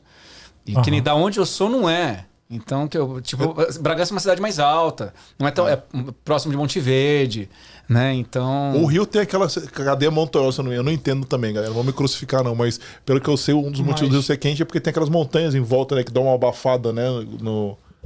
Sim, mas assim, dependendo da região ali do Rio, também tem a questão da umidade. E aí é como se fosse uma sauna a vapor, entendeu? Que aí fica muito quente e abafado. Então terrível, depende. né? Que aí também incomoda. Quando eu fui pra Austrália, eu sentia que era diferente, não era esse abafado. Mas você sentia meio que o sol te agredindo. Você ficava uns 10, 15 minutos andando, o sol já chegava a se te machucar, entendeu? Eu senti isso em Brasília. Não era, obviamente, Brasília é quente também, não vou falar que não é, mas eu acho que o sol de lá machucava também, essa pegada. Isso, é diferente, mas enfim, também... Dos dois jeitos. Enfim, é ruim quem não gosta de quem não gosta de calor. Qualquer um é horrível. Quem não gosta de calor. Mas vamos voltar, né? Que a gente chegou no assunto do calor e já desviou o negócio totalmente. Eu nem lembro, A gente tava falando lá de que você, beleza, voltou pro Brasil. Aí você tinha a oportunidade de Irlanda, aí chegou na Austrália. Porque a gente falou, Austrália, nem que sou eu por causa do calor, e a gente perdeu o foco completamente. Sim. Então, daí, pesquisando tudo isso, o meu plano era ir pra Irlanda estudar inglês. Né? E também daí que eu fui ver os lances para poder trabalhar lá e tal, que tinha oportunidade, porque na época, não sei se é assim mais, mas na época quem ia estudar conseguia também work permit. Né? Conseguia também... Por isso que o pessoal ia, por isso que o pessoal, até para inglês, por isso que o pessoal ia para... O Canadá era assim. Era até assim, 2014. 2013, né? Eu, inclusive, eu falei no último podcast, eu tive esse visto, né? Que era, você estudava, o que você estudava, você podia, depois, o outro período, você podia trabalhar. Só que 2013, acho que foi 2014. 2014 acabou. Aí a galera ia pra Irlanda. E o Canadá perdeu uma galera, né, que vinha pra fazer isso, né? Só pra trabalhar, estudar e trabalhar, né? Aí, mas acho que na Irlanda não sei também, né? Fazer o disclaimer de novo. E daqui a gente já faz um disclaimer também, assim, falar com o Terry. Com certeza. Quem quiser saber mais sobre possibilidades de trabalho, de visto, fala com o Terry, que ele é especialista e ele faz toda essa parte aí que ele é autorizado para fazer, né? Nós não somos, a gente só fala das nossas experiências, das experiências dos nossos convidados que tem um déficit histórico aí também, né? São 2014, 15, enfim, sim, né? sim. São outras realidades, né? E principalmente no tratado de imigração, essas coisas mudam com frequência. Então, por favor, vão atrás do especialista. Pegar a informação mais atualizada aí. Mais atualizada, com certeza. E o Terry tá aí para ajudar vocês. Link na descrição em breve. É assim, quando acabar o vídeo, a gente coloca. Mas vou voltar. Beleza. Você chegou aí para Irlanda? Não fui. Não fui. Para você ter uma ideia, eu já tava até com os euros comprados. Caramba. Sério. Assim, a minha ideia era o plano A era Irlanda, plano B era Portugal. Nem pensava em Canadá. Eu nem sabia, nunca tinha... Assim, sabia que o Canadá existia, óbvio. Mas eu nunca tinha pensado. Na verdade, assim, eu nunca me interessei pela América do Norte. Nunca. Nem Estados Unidos. Por incrível que pareça. É, porque as bandas que você ouvia, a maioria de lá, né? Não, Mas na tudo verdade bem, não. As bandas... Eu gosto de bandas do mundo inteiro, mas... os meus músicos favoritos são americanos. Mas por algum motivo eu nunca me atraí pelos Estados Unidos ou pela América do Norte. Eu nunca me atraí. Sabe? A cultura da América do Norte nunca me atraiu. Eu acho que eu entendo. A Europa transborda muito mais arte num contexto mais amplo do que os Estados Unidos, uma coisa mais industrializada, fechada. Acho que você tem uma pegada mais... eu consigo entender teu raciocínio. A Europa você respira a arte em qualquer lugar, esquina, seja qualquer país. Só de você olhar pro prédio, você já tá vindo aquela estrutura, milenar. Milenar, sabe? Tipo, então, eu realmente não tinha ideia nenhuma de vir pro Canadá. Isso até 2016, 15, 16. Não, mas aí por que você não chegou aí pra Irlanda? Então, porque foi o seguinte. Naquela época, o visto de estudante, né? Que você pegava o visto de estudante, podia trabalhar, era de 1 ano. E você podia renovar até 3 vezes. 2 vezes. Você podia ficar até 3 anos. Né? A minha ideia, tá, beleza, vou fazer esses 3 anos. Depois eu faço um college, daí eu consigo aplicar para imigração. Né? Isso é o que, pesquisando, era esse o caminho. Só que naquele ano, em 2015, teve aquela crise imigratória na Europa. Né? Que teve dos sírios, lembra? Ah, sim. Foi aquela época em 2015. Né? E daí começou o papo do Brexit. Entendeu? Daí eu pensei, peraí. Então, uma coisa, né? E daí, mesmo naquela época, aconteceu tudo isso. Essa crise migratória, né? O lance da separação do Reino Unido. E também teve... eles mudaram o visto da Irlanda de 1 ano para 8 meses. Então, ou seja, aqueles 8 meses, que no caso, aquele 3 anos que eu ia conseguir ganhar renovando o visto, ia cair para 2. Assim, já aumenta o seu risco absurdamente, né? Assim, de tentar uma migração definitiva, né? Exato, exato. Então, daí... Não, e tudo isso aconteceu, eu já estava com os euros comprados. Eu já estava indo escola para estudar, para você ter uma ideia. Tava desse jeito já. Tava avançado já, os planos já estavam avançados. Daí eu tinha um amigo meu que morava aqui. Aqui no Canadá. Aqui no Canadá, aqui em Toronto. Daí que ele começou a falar, não, larga a mão de Europa, vem pro Canadá, vem pro Canadá, vem pro Canadá. Como eu falei, eu nunca tinha absolutamente olhado, eu sabia que o Canadá era no norte dos Estados Unidos. Ponto. Só. Era só isso que eu sabia do Canadá. Beleza, daí descartei a Irlanda. O meu plano B era Portugal. Ainda era Portugal. E daí, por causa desse meu amigo, daí que eu comecei a pesquisar o Canadá. Porque realmente eu não tinha pesquisado nada do Canadá. Não, como eu falei, não sabia de nada. Daí que... nem sabia que Toronto era no Canadá. Não sabia. A gente de vez em quando fala com uma galera assim, né, Felipe? Que localiza o Canadá aqui no mapa. Tudo meio um bolo aí, né? Ou seja, até 2015 eu não sabia que Toronto era no Canadá. Enfim, eu sabia de Vancouver e tal, mas... nem sabia que o Canadá era bilíngue, nem nada. Nunca. Eu realmente nunca tinha parado pra pensar. Coincidentemente, é uma coisa que te favoreceu, né? Porque ser bilíngue, né, não foi sobre... porque normalmente as pessoas aprendem francês pra vir pro Canadá. Você aprendeu por outros motivos e já tinha o francês, né? Mais ou menos. Eu falava francês melhor quando eu cheguei aqui do que o inglês. E já gostava do frio também, né? Então... Eu já gostava do frio, né? Só que eu não esperava que era tão frio assim. Tudo bem. Mas daí foi assim. Né? Daí por causa desse meu amigo que ele falou, né? Precisa vem pro Canadá e tal, não sei o quê. Daí que eu fui pesquisar imigração. Não, ele falou da imigração, pesquisa isso aqui. Daí que eu fui começar a pesquisar de imigração. Aí que eu fui ver como que era o Canadá. Aí que eu descobri que o Canadá era bilíngue. Daí na hora que eu vi isso, beleza, quero ir para Montreal. Ah, porque você ainda tava com a pegada do francês ainda, sim, né? E também daí que eu comecei a ver também que Montreal, e né, Quebec em geral, era mais europeia. Eu falei, é isso que eu quero. Aí esse é um match perfeito, né? Sim, aliás, esse ano eu fui para Quebec a primeira vez, eu ainda penso que é aquilo que eu quero. Eu ainda tenho isso em mente. Ainda Só que aquilo. deixa eu te falar, Quebec City, mais frio que aqui, viu? Não, eu sei, mas eu não vou achar ruim se eu estiver lá, entendeu? Que seja frio, não tem problema. Bota mais um casaco aí e resolve. A gente não tem problema, a gente pula na neve, a gente brinca de anjo, enfim. E Esquia é bom. Eu não esquiei ainda, acredito. 5 anos aqui, não acredito. Ainda dá pra fazer, hein, Rod? Pois é. Vamos combinar. Pois é. Combinar. Nem patinar eu ainda sei. Mas esquiar, na minha concepção, é mais fácil que patinar. Ah, então beleza. Vamos combinar, porque eu não fui esse inverno ainda, eu já tô agoniado, porque 2 anos atrás eu comprei o Season Pass da montanha, então eu ia todos os dias, cara. Eu trabalhei lá perto de Blue Mountain, né, então eu ia todo dia, e eu não fui esse ainda. Eu tô com dificuldade de achar um esqui que caiba no meu pé, enfim. Enfim, mas se a gente for, dá pra alugar e já resolve. Aproveita que tá quase acabando, né, cara? Não, tem que ir, tipo assim, se for pra ir, tipo assim, esse é o final de semana ou no máximo, já era. 2 semanas, um abraço. Já era. Mas 2 semanas já era, né? Então daí foi assim. Daí que eu comecei a pesquisar. Aí você já veio direto pra Toronto? Ou... eu vim direto pra Toronto. Mas quando eu comecei a pesquisar, Portugal ainda era a minha primeira opção. Sim. Daí Canadá virou a segunda. Entendeu? Mas era a primeira, mas você não chegou a investir muito em Portugal, né? Pelo que você tá falando. Na verdade é porque eu não tinha contato lá. Eu não conhecia ninguém lá. Eu não queria ir pra um lugar que eu não ia conhecer ninguém. Sabe? Porque é o problema do network também, né? Você vai não conhece ninguém, como você vai conhecer? Eu pensei nisso também. Sim. Sim, e quando eu tava no Brasil, eu já tava tentando fazer contatos que eu digo profissional, e conhecer pessoas, fazer amigos, né? Mesmo estando lá, eu já tava tentando, né? Entrar naqueles grupos de Facebook e tal, né? De brasileiros em lugar. Puta, daí que eu via furada. Tem de tudo esses grupos. Enfim.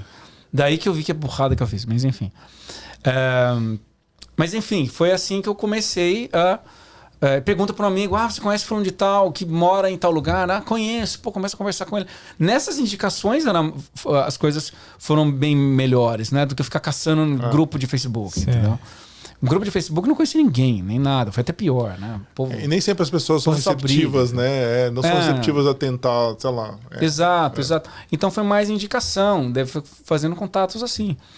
E, mas foi exatamente desse jeito. Até é engraçado dizer, eu nunca tinha pensado no Canadá. Sério, até esse meu amigo me convencer. Daí que eu fui pesquisar. Porque realmente eu não tinha em mente. Minha mente estava na Europa. Por incrível que pareça. Mas você não chegou, então você veio para Toronto, você não chegou para Montreal? Né? Não fui para Montreal. De primeira? Não fui. Eu vim para Toronto. Porque eu não conhecia ninguém em Montreal. Quer dizer, eu tinha 2 conhecidos lá em Montreal, que eles ainda moram lá. Mas eles não tinham tanto contatos lá quanto esse meu amigo tinha aqui. Entendeu? Esse sua música era da música também? Ele conhecia... Esse meu amigo, ele toca, mas não, ele não trabalhava com música. Né? Porque senão ia ajudar ainda mais, né? Se tivesse um amigo que manjasse do cenário musical. Mas aí, beleza, você veio pra cá, né? Pra Toronto. Como que foi, assim, você já veio pra morar mesmo ou você veio no início? Porque tem muita gente que faz aquela viagem experimental, né? Que quer conhecer pra ver se vai se adaptar. Que é uma coisa que eu deveria ter feito. Então você já veio pra ficar valendo já? Eu vim pra ficar valendo. Sem conhecer. Sem conhecer. O Felipe. Mas o caso do seu foi pior, né? Que já veio copiar. Né? Quer dizer, ou não, o melhor, né? Ou melhor, né? Não, mas assim, cara, nunca tive essa experiência de pegar uma temperatura abaixo de 0, cara. Eu já cheguei aqui no inverno, no auge do inverno. Então, eu falei, tá bom, gostando, não gostando, é isso aí. Vamos lá. Eu fiz a minha porque eu vim primeiro aqui em 2006 e eu fiz um intercâmbio aqui, né? E eu quis vir no inverno justamente para isso, para saber se eu aguentava. Até você ver o verão. Pra mim é muito engraçado, porque quando eu voltei em 2008, no inverno também, porque eu gostei desse negócio de inverno. A primeira vez que eu peguei um verão aqui foi em 2014. Aí eu falei, isso aqui não é o Canadá, né? Foi exatamente isso que eu pensei. Eu falei, o que é isso, gente? Porque isso aqui não é o Canadá, eu só pegava frio, não sei o que negócio é esse, cara. Foi um choque, cara. Foi um choque. O primeiro verão é terrível, cara. Caramba. O meu também foi. Eu já me preparo já pro verão, por exemplo. No verão eu só ando de munhequeira, cara. Eu não consigo porque eu fico transpirando o tempo inteiro, cara. Eu fico... Não dá. Não, é puxado. Verão é complicado, mas vamos lá, bro, beleza. Aí você veio pra Toronto. E como que foi, assim, a sua adaptação inicial aí, que você falou que não fez, né? Não fez essa viagem experimental que todo mundo fala aí, você não fez. Chegou aqui pra morar. E como que foi o impacto? O que você achou, os primeiros momentos aqui? Essa adaptação no início. Tá, então, posso voltar um pouquinho? Claro, à vontade. Tá. Fala é sua. Porque foi assim, antes de eu vir pra cá, eu comecei a fazer contatos aqui. Né? Não só com aquele meu amigo, eu queria fazer contato com outras pessoas, com bandas, ou até fazer amizades com pessoas aqui. Né? E daí comecei a entrar nos grupos de música daqui. Né? Tentar fazer contatos. Daí mesmo eu estando no Brasil, eu já comecei a fazer uns contatos musicais aqui. Né? Mesmo eu estando lá, eu já falei pra eles, olha, eu tô indo pro Canadá e tal, não sei o quê. E, enfim. Mas enfim, quando eu cheguei aqui, a primeira impressão que eu tive foi, como eu falei pra você, como eu não tinha essa visão de América do Norte, eu realmente nunca tive. Aquela coisa, o sonho americano, eu nunca tive, meu sonho sempre foi europeu. Então, eu não tinha, né? Quando eu cheguei aqui assim, esse que é o Canadá? Né? Tipo, a gente tinha vindo por uns lugares, assim, tipo, quando eu saí do aeroporto, passando por um... Né, a gente pegou o ônibus, né, para poder vir. Eu vi uns lugares assim, tipo, né, porque eu imaginava um Canadá, né, tipo aquela coisa, né, o Jardim do Éden, assim, né? E daí eu olhei e falei, nossa, peraí, né? Mas depois, uns outros dias, eu comecei a ver umas outras coisas que eu falei, puta, que legal, né? Mas a gente sabe muito bem que, não existe lugar perfeito no mundo. A Europa não é perfeita, os Estados Unidos não é perfeito, lugar nenhum no mundo prós e contras, perfeito. todo lugar Tudo tem os seus prós e contras, né? Não tem, né? Mas foi assim, eu não tive aquele choque cultural, assim, de início, não. Porque aqui, primeiro porque é uma cidade, principalmente Toronto é uma cidade que tem gente do mundo todo, né? E eu, desde o início, quando eu cheguei aqui, eu queria evitar brasileiro. Eu sempre quis evitar brasileiro porque eu queria praticar a língua. Para praticar a língua. Né? Que eu já estava fazendo aula de inglês já fazia um tempo. Eu já falava um pouquinho de francês, mas eu sabia que aqui não ia usar. Mas enfim. Mas eu estava evitando o brasileiro desde o início. Né? Falar, conversa com esse meu amigo aqui e tal, não sei o que ele mora aí. Eu falei, não. Beleza, eu vou conversar com ele. Mas eu tava evitando de propósito justamente para poder... Eu tava me forçando, me obrigando a eu ter contato. Também para fazer mais amizade com eles, né? Não, mas estratégia interessante, eu não acho ruim. Eu fiz isso em 2006, quando eu fiquei 3 meses. Só falei, cara, vou só estudar inglês. 3 meses, eu falei, não vim aqui pra fazer amigo. Eu vim aqui pra estudar inglês, cara. Eu usei a mesma estratégia, mas então, é válido, né? Com certeza. Sim. Porque assim, quando eu saí do Brasil, eu já tinha essa mentalidade de que eu vou sair do Brasil para viver uma vida nova, para viver a cultura deles. Eu não quero viver a minha cultura aqui. Se fosse para eu sair do Brasil para eu viver do jeito que eu vivia lá, eu ficava lá. Rose, o que você falou agora, cara, é exatamente a forma que eu penso. Eu acho que uma das maiores dificuldades de adaptação que vários brasileiros têm aqui é justamente que eles querem fazer o Brasil dentro do Canadá. Exato. E não é, cara. Você tá numa cultura diferente, cara, se adapta na cultura diferente, entendeu? Tenta entrar no ritmo deles. Porque, cara, você só vai se sentir como uma pessoa do meio se você fizer isso. Entendeu? Sim. Entendeu? Senão você vai um peixe fora d'água, né? Exato. E eu não queria ficar naquela coisa, grupo de brasileiro, tal. Eu não queria isso. Porque eu via, por exemplo, a minha prima, que mora na Suíça desde 2000, né? E ela só falava... ela falava das coisas que aconteciam no Brasil que eu nem sabia. Eu falei, sabe aquelas atrizes que iam no Domingo Legal, assim, tipo... Mas, cara, até que tem muita gente que só assiste a programação brasileira. Ela falava, você viu que a Gretchen casou de novo? Eu falei, não. Quem é Gretchen? Eu esqueci, não, você tá zoando, pô. Ainda mais eu que sou fãzaço dos GIFs da Gretchen. O Bruno tá assistindo, ele tá rindo agora. Enfim. Mas é muita coisa que... dava por fora ali, né? Sim, eu não queria vir pra cá e saber disso. Eu falei, não, eu vou porque eu quero viver a vida de lá. Né? E foi bem assim mesmo, sabe? Tipo, eu bloqueei, assim. Eu falei assim, não, eu não quero. Eu quero viver lá, eu quero saber como é que é. Eu quero... Acho que eu acho que o maior problema de adaptação, para ser bem sincero, foi a comida. Isso o pessoal quando me pergunta... E eu continuo tendo problema com isso. Mas isso é uma pergunta que eu falo... Todo mundo me fala, pô, você sente alguma falta do Brasil? Zero. Mas a única coisa que eu sentiria falta, assim, de verdade, é a comida. Porque não tem como, né? A comida brasileira não tem como. Superar, cara. Tanto que se você falar, se eu voltasse pro Brasil, o que eu sentiria falta daqui é difícil falar, porque várias coisas eu senti falta. Mas o que eu não iria sentir falta mesmo, comida. Comida. Se alguém falar, pô, é legal de ter comida do mundo do mundo inteiro. Sim, é legal. Eu também acho bacana, mas não pra todo dia.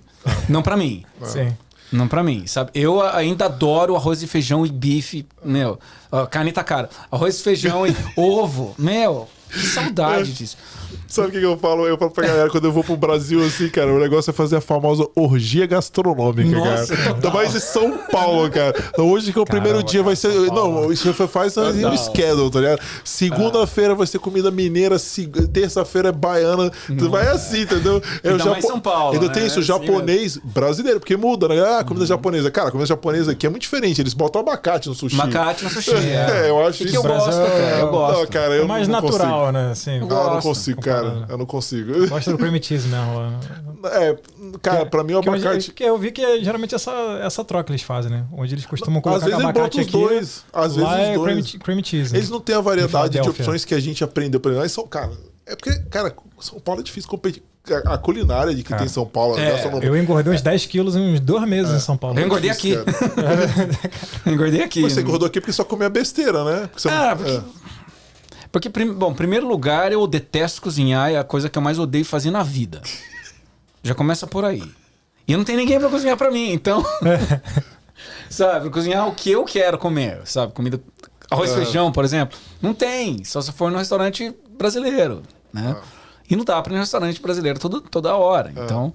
Não, e também quando você também tá ali focado no trabalho, tá fazendo um monte de coisa, acaba que, não, vou pedir um negócio pra comer aqui rapidinho e tal. Sim, Mas você parar pra preparar, né? Mas você também, eu não cozinhava, até eu aprendi porque eu falei, cara, eu tava bem gordo, né? Eu emagreci 20 quilos ano passado. Eu falei, ou eu aprendo a cozinhar, ou eu vou continuar beliscando tudo no meu negócio, comer besteira. Então, tipo assim, eu me forcei a aprender a cozinhar, pra eu cozinhar pra mim, pra eu conseguir emagrecer. E foi o que deu certo. Mas eu concordo com o Roger. Eu aprendi, eu tinha essa mesma visão aos 3 anos, cara, que saco que é cozinhar. Mas depois que eu vi, cara, que os benefícios que isso traz, tipo assim, são maiores do que... Pô, que saco ter que cozinhar. Então. Os benefícios, com certeza, com certeza. Eu preciso colocar isso na minha cabeça. Então... Não, mas ainda não tenho. Mas demora também. Hoje eu, aprendi a fazer, também vou falar, cozinheiro. Não, eu faço a comida de dieta de sobrevivência também, assim. Não é só nem o cozinheiro aí. Mas assim, o arroz, o feijão, aí sai, né? Que você prepara, outra coisa, né? Então, isso é uma coisa, quando eu fui pro Brasil em 2019... Isso foi uma coisa assim que, me esbaldei com comida, né? Comida de mãe. Minha irmã também cozinha pra caramba. Qualquer coisa, a galera que tá no Brasil, gente, a gente vê uma coxinha. Caraca, uma coxinha. Meu Deus, coxinha aqui é uma pão de queijo, o valor que tem. Nossa! Valorizem isso. E isso é uma coisa que eu não tinha em mente. Eu não tinha. Eu acho que ninguém tem. Quando você sai a primeira vez do Brasil, é o que você menos pensa. É a comida. Né? Não, cara, uma coisa que eu amo, eu tô 3, 4 anos sem comer pamonha. Cara. Nossa! Caramba. Meu Deus do céu, cara, eu amo pamonha, velho. Aqui é que eu peguei um lugar congelada. Primeiro que eu odeio pamonha salgada. Era salgada ainda, congelada. Não. Nossa, não dá. O Brasil, cara, é imbatível, cara. Comida é... Eu também acho. É a galera que fala isso, quando eu vejo no meu Instagram a galera comendo a coxa, eu falei, cara, isso sim eu tenho inveja. Nossa, galera pra balada, verão, praia, tô nem aí. Agora, botou uma coxinha ali, um pão de queijo, um feijão, uma feijoadazinha, né, cara? Eu não vou nem falar aqui, cara. Fica triste. Tudo gastronômico aqui. Essa eu acho que foi, assim, claro, ficar longe da família. É pesado. Ainda mais eu que sou super apegado com a minha mãe e tal. E ficar longe da família é muito difícil. Muito, muito difícil. E principalmente quando a gente pede alguém da família, a gente tá longe. Mas assim, realmente o lance da comida, eu não esperava que ia ser tão difícil. Sabe? Às vezes de chegar assim, você tá desesperado, você Não saber cozinhar tal coisa, você tá desesperado para comer aquilo, você sai pra rua, eu preciso achar isso. Não acha. Sabe? Você vai, você dá de cara com um restaurante indiano na esquina, falando, não, não é isso que eu quero, sabe? Enfim, então isso foi difícil. Foi muito difícil. Ainda é. Ainda sinto muita falta da comida brasileira. Mas aí como é que começou essa ideia do trabalho aqui?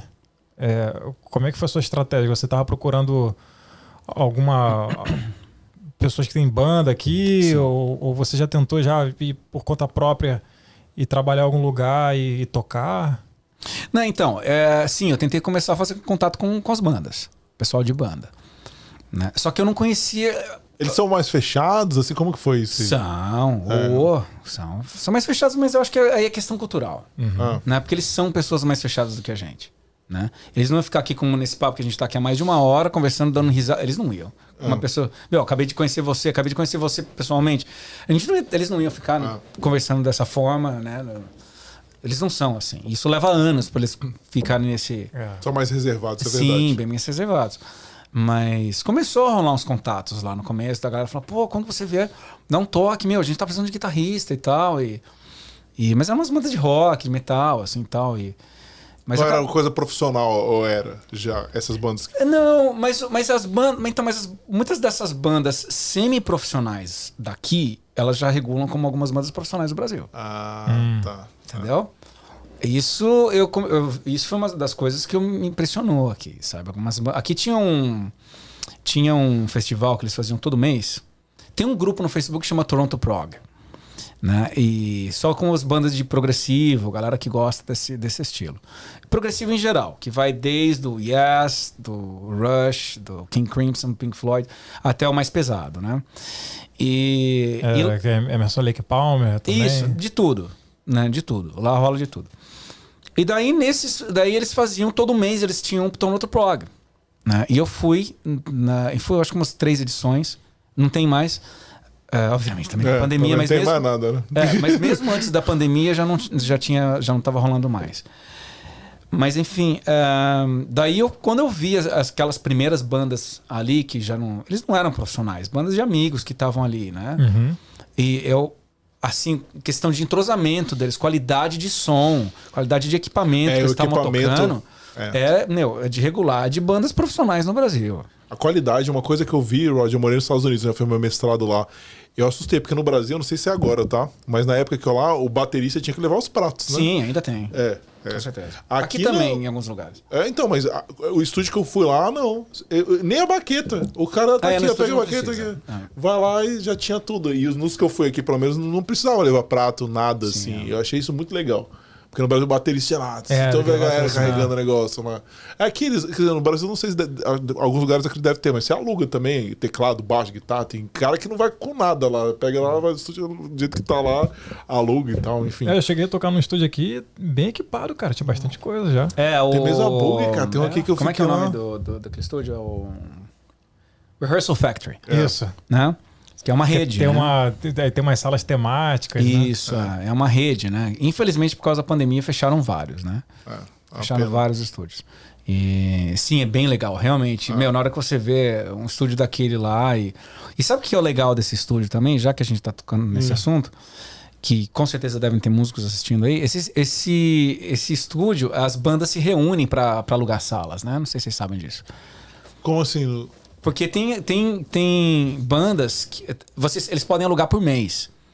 Né? Então eles deixam o equipamento deles todo lá. Tá. Então tem bandas, às vezes eles racham entre 3 bandas, 2 bandas, né? E eles pagam aquela sala por mês. Que vale muito a pena, né? Eles deixam todo o equipamento deles lá. É muito legal. Muito legal. Daí, uma banda, por exemplo, uma banda ensaia na segunda, outra banda ensaia na quarta, outra ensaia na sexta. Entendi. Sabe?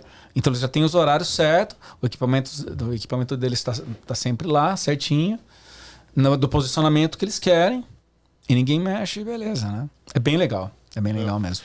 E uma coisa que o pessoal fala também, que a gente tem que falar justamente pelo... Assim, você então... Mas você já conseguiu tocar direto na banda? Ou teve um chama que a gente chama aqui no programa de Between Jobs? Que não é aquilo que você queria, mas é aquilo que você faria para poder sobreviver. Né? É o meio termo, né? Ah, sim, né? Até você conseguir chegar aqui é normal. Sim, todo mundo teve que passar por esse processo, né? De que nem você falou, né? Between Jobs. Between Jobs. Né? Eu também tive, claro, né? Eu, na verdade, trabalhei na limpeza. Quando eu cheguei aqui, foi a primeira vez na minha vida que eu trabalhei em alguma coisa fora da música. Né? E com 37 anos. Nossa, isso o psicologicamente, assim, o psicológico... É um baque psicológico, assim, tipo... E foi complicado, assim, mas foi uma experiência muito bacana. Aprendi a dar valor em várias coisas na vida que eu não dava. Eu acho que é um passo importante de você ver. Bastante. E assim, tá lá, é que nem a gente fala, pô, você tá naquele Between Jobs, você tá tentando, mas você continua tentando se alocar na sua área, procurando. Uma hora a oportunidade vai surgir. E rolou, e aconteceu, não é mesmo, naquela época ainda rolou. Então, e como que foi essa transição aí desse Between Job para o teu job mesmo valendo lá? Então, naquela época eu conheci eu acabei conseguindo uma escola. Acabei conseguindo uma escola para dar aula. Daí eu trabalhava na escola de segunda-feira e de terça a sexta eu trabalhava na limpeza. Era desse jeito. Legal. Daí só que daí até que surgiu uma segunda oportunidade e nessa segunda oportunidade daí eu deixei a limpeza. Entendi. E como que foi assim, conta pra gente assim, você chegou dando aula, mas você chegou a ter banda aqui também? Chegou a fazer, assim, tocar em banda de baile aqui no Canadá? Eu toquei uma cantora daqui, que ela, na época ela ainda tava fazendo um esquema mais rock e tal, ela mudou o estilo dela, tá mais country agora. E eu fiz alguns shows com ela, não foram muitos, eu acho que fiz uns 2 ou 3 shows, eu não lembro mais. Mas com ela, eu acabei conhecendo, eu indo num show aqui, eu fui assistir um show, e ela abriu esse show. E ela tava falando, apresentou a banda dela, que eram brasileiros. Todo mundo era brasileiro? Tinham 2 brasileiros na banda. E daí eu acabei encontrando ela no Facebook. Daí eu mandei mensagem pra ela, falou, se você precisar de guitarrista em algum momento, você pode me contactar e tal. Daí ela veio atrás. Que legal. Daí eu acabei fazendo uns shows com ela. Só que quando ela mudou pra country, daí eu larguei mão.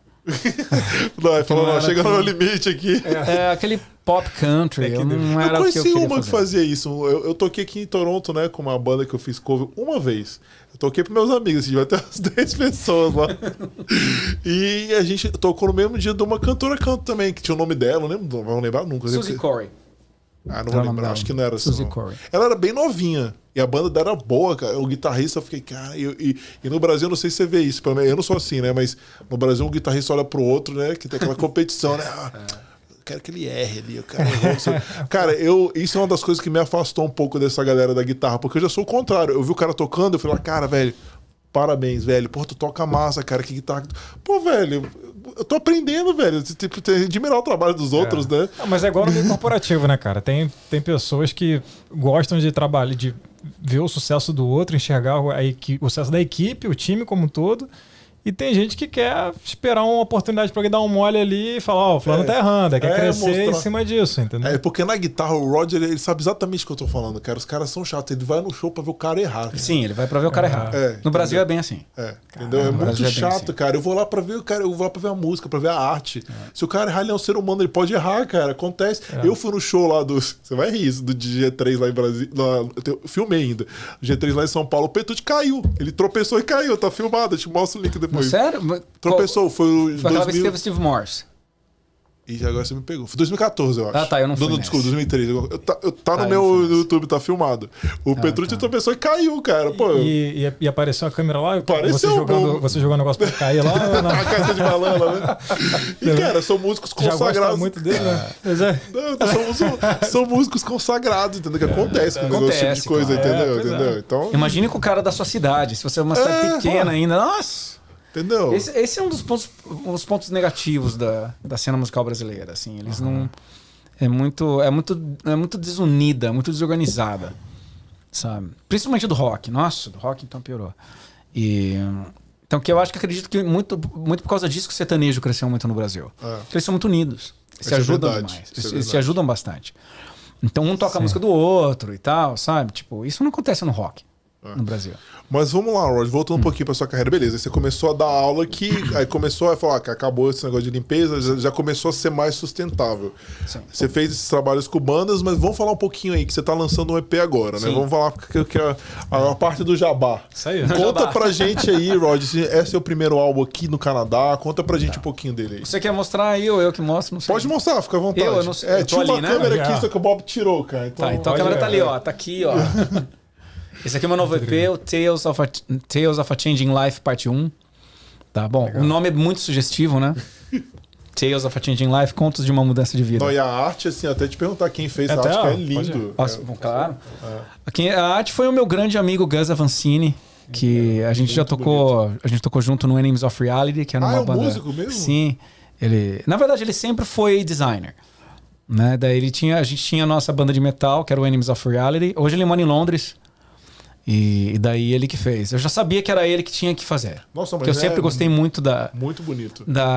Do estilo dele. É completamente temático na verdade, a história toda é um conceito só, né? É conceitual. Que obviamente né, que sugere é tudo em torno da mudança da minha vida nos últimos anos. Por isso que, né, Tales of a Changing Life. Nossa, que legal. E esse é seu primeiro, assim, EP? Que você falou que tinha uns trabalhos solos antes, né? Esse é meu segundo EP. Segundo EP. Eu lancei primeiro aqui no Canadá. Primeiro no Canadá. Não, eu lancei um single antes. Né? E 2 músicas, que também foram 2 singles que estão no EP. Né? E a música que toca quando a gente tava divulgando o trabalho dele, qual era? Eu não sei qual que era. É aquela, eu sei, eu tenho que olhar. Woodbine Sunset. Woodbine Sunset. Não, essa música, assim, eu escutei todos, obviamente, mas, cara, essa Woodbine Sunset é assim, muito essa boa, eu tenho. Aquela introdução ali pra mim, cara, que isso, cara. Muito bom. Mas isso que eu falo pra você, é o tipo de música que não falo assim, eu não sei, quem que é o teu público que ouve? Porque eu sei, tipo, o tipo de música instrumental, cara, normalmente é guitarrista. É guitarrista. Sim. É música de nicho. É bem nichado, né, cara? Eu lembro uma vez com a minha esposa, né? Olha, isso aqui é um guitarrista. Ela assiste a primeira música, né? Legal, a segunda. Mas tem uma música que a gente assiste que também a gente faz isso. A gente meio que dorme, né? Mas eu gosto muito de ouvir, cara. Se trabalho instrumental. Às vezes eu escuto assim de fora, né? Falando, o Eric Johnson. Amo Eric Johnson. Foi o último show que eu assisti aqui antes da pandemia. Ah, é? Foi o Eric Johnson. O meu foi o Battle Beast, cara.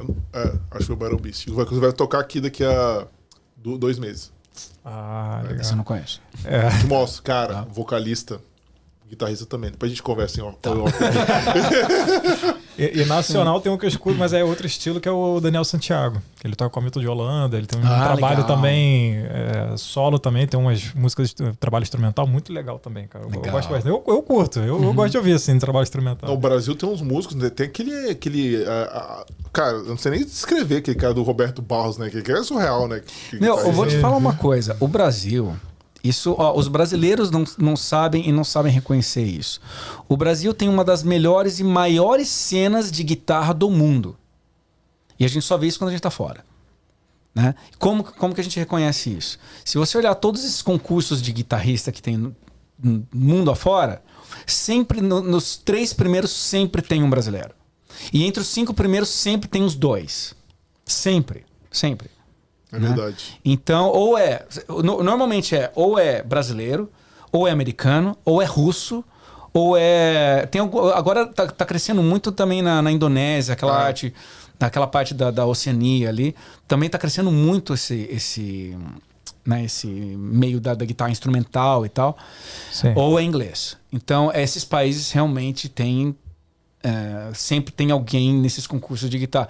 E se for pra gente nomear, né, dos brasileiros, né, os grandes guitarristas brasileiros, até os próprios guitarristas daqui, eles falam pra mim, o Brasil só tem cara monstro. E os caras falam isso pra mim mesmo. O cara que fez o vídeo da Woodbine Sunset, ele é guitarrista também. Que ele é daqui, ele é um canadense.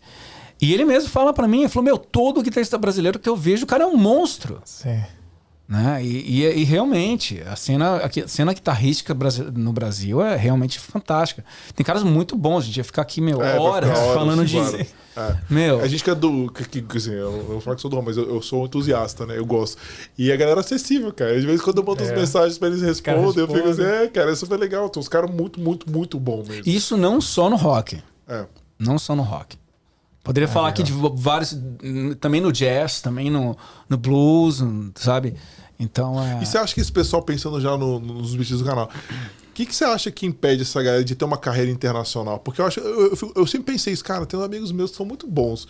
Só que eu acho que talvez se ele não tivesse no Brasil, tivesse em qualquer outro país, ele teria mais oportunidades. Com certeza. Foco. Acho que falta foco.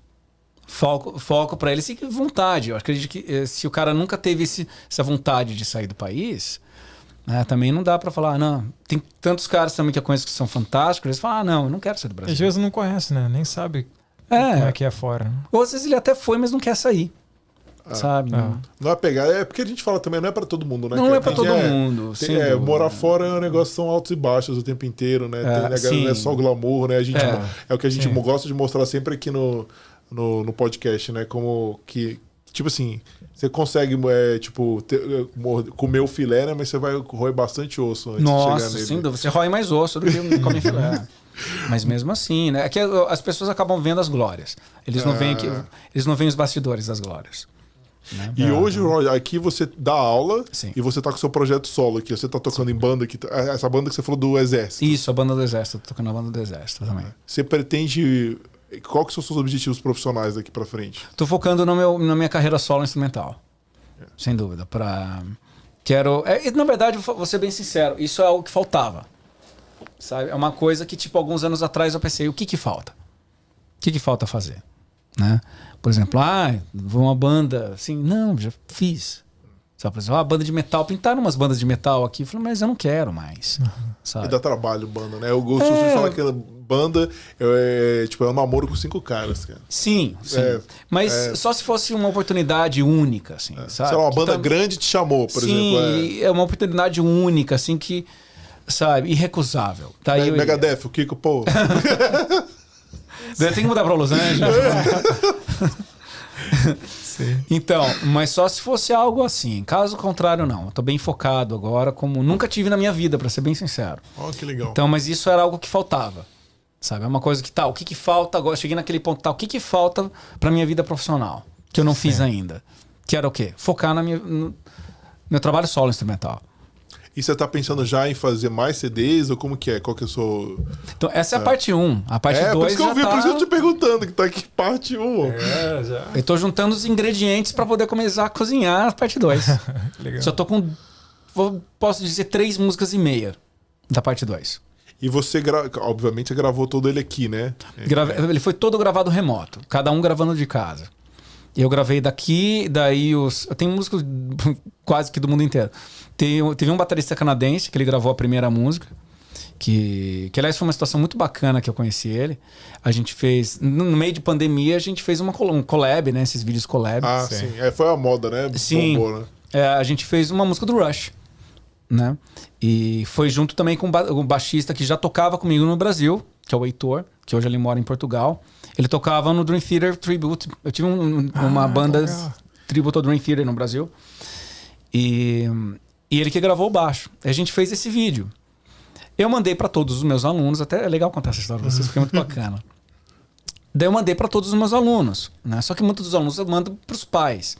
E tem um dos meus alunos que, né, o pai dele, que ele é tipo um pianista aposentado. Assim, ele já foi músico, hoje não trabalha mais com música e tal. É um senhor, assim, tipo, gente boa, toda good vibes e tal. Ele respondeu o e-mail e falou assim, é muito bom isso aqui. Posso mostrar pro Alex?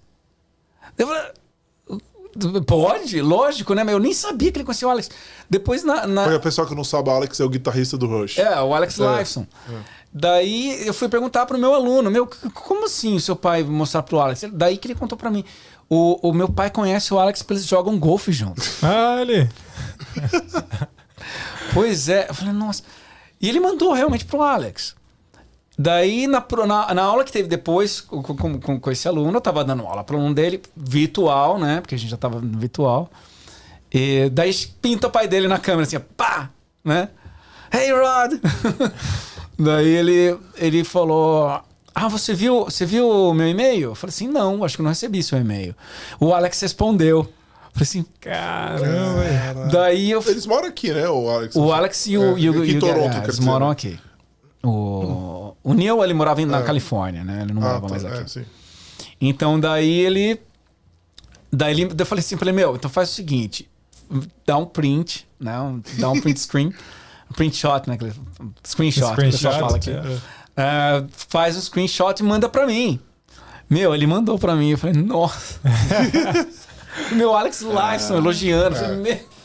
Foi surreal. Assim, foi realização pessoal suprema. Nossa, sabe, tipo... Imagina se algum dia eu tiver a oportunidade de conhecer o Alex pessoalmente, eu vou falar assim, eu sou o professor daquele... Sabe o filho sou eu o professor que você falou aquela vez. Não, mas com certeza o Alex tá acompanhando a gente aí, tá assistindo o podcast. Aprendeu português só pra você. Entendendo tudo que a gente tá falando. Vai marcar com você. Então, e foi realmente assim, totalmente inesperado. O pai do aluno chama, posso mandar pro Alex? Eu falei, e é umas coisas que o Canadá te proporcionou, né? Foi. Sem dúvida. Nossa, assim, uma coisa que eu te falo, é que nem tá falando da gravação, foi tudo remoto, né? Eu gravei aqui, todos os outros caras gravaram no Brasil. Teve participação de um guitarrista italiano, né? Que é o Marcus Fogler, que é o guitarrista da banda solo do James Labrie, que é o vocalista do Dream Theater. Né? Ele é o guitarrista da banda solo dele, também do Premiata Funeria Marconi, que é uma banda de progressivo gigante lá na Itália. Teve a participação dele. E todos os outros músicos foram brasileiros, gravaram no Brasil. Gravaram em casa, todo mundo tinha home studio e a gente fez dessa forma. Nossa, tudo em casa. E a qualidade, assim, é absurda. Ficou bem legal, realmente. Absurdo. Nossa, eu tô impressionado, eu não achei que fosse. Mas o pessoal que fez a gravação, eles já fazem gravação pra fora. Tá. Então são todos músicos profissionais, que nem o Rodrigo Abelha, que é o baterista que gravou a grande maioria das músicas. Quer dizer, ele gravou todas as outras músicas, né? E ele tem um estúdio na casa dele, que ele já gravou pra fora. Ele já fez alguns trabalhos pra Austrália também, para Estados Unidos. Então era a galera que já tá acostumada a gravar, sabe? Então ficou uma qualidade realmente muito legal. E como que a galera tá recebendo teu CD aqui no mercado? Assim, os canadenses, no Brasil, você já tem um retorno, né? Como que tá sendo? Então, o que acontece é o seguinte, eu ainda tenho muito mais contato no Brasil, né? Então, e outra coisa, tem muito mais gente que me conhece no Brasil do que aqui. Né? Assim, também por motivos óbvios, porque a cena é muito maior lá, né? Tem muito mais gente também. Tem muito mais gente. Aqui é um país com 35 milhões de habitantes, né? É menos que o estado de São Paulo. Então, exato. Então, é difícil comparar nesse sentido. Mas até agora a recepção tá me impressionando. Eu realmente não esperava. Eu não esperava tudo isso. Mas eu acho que foi aquela coisa...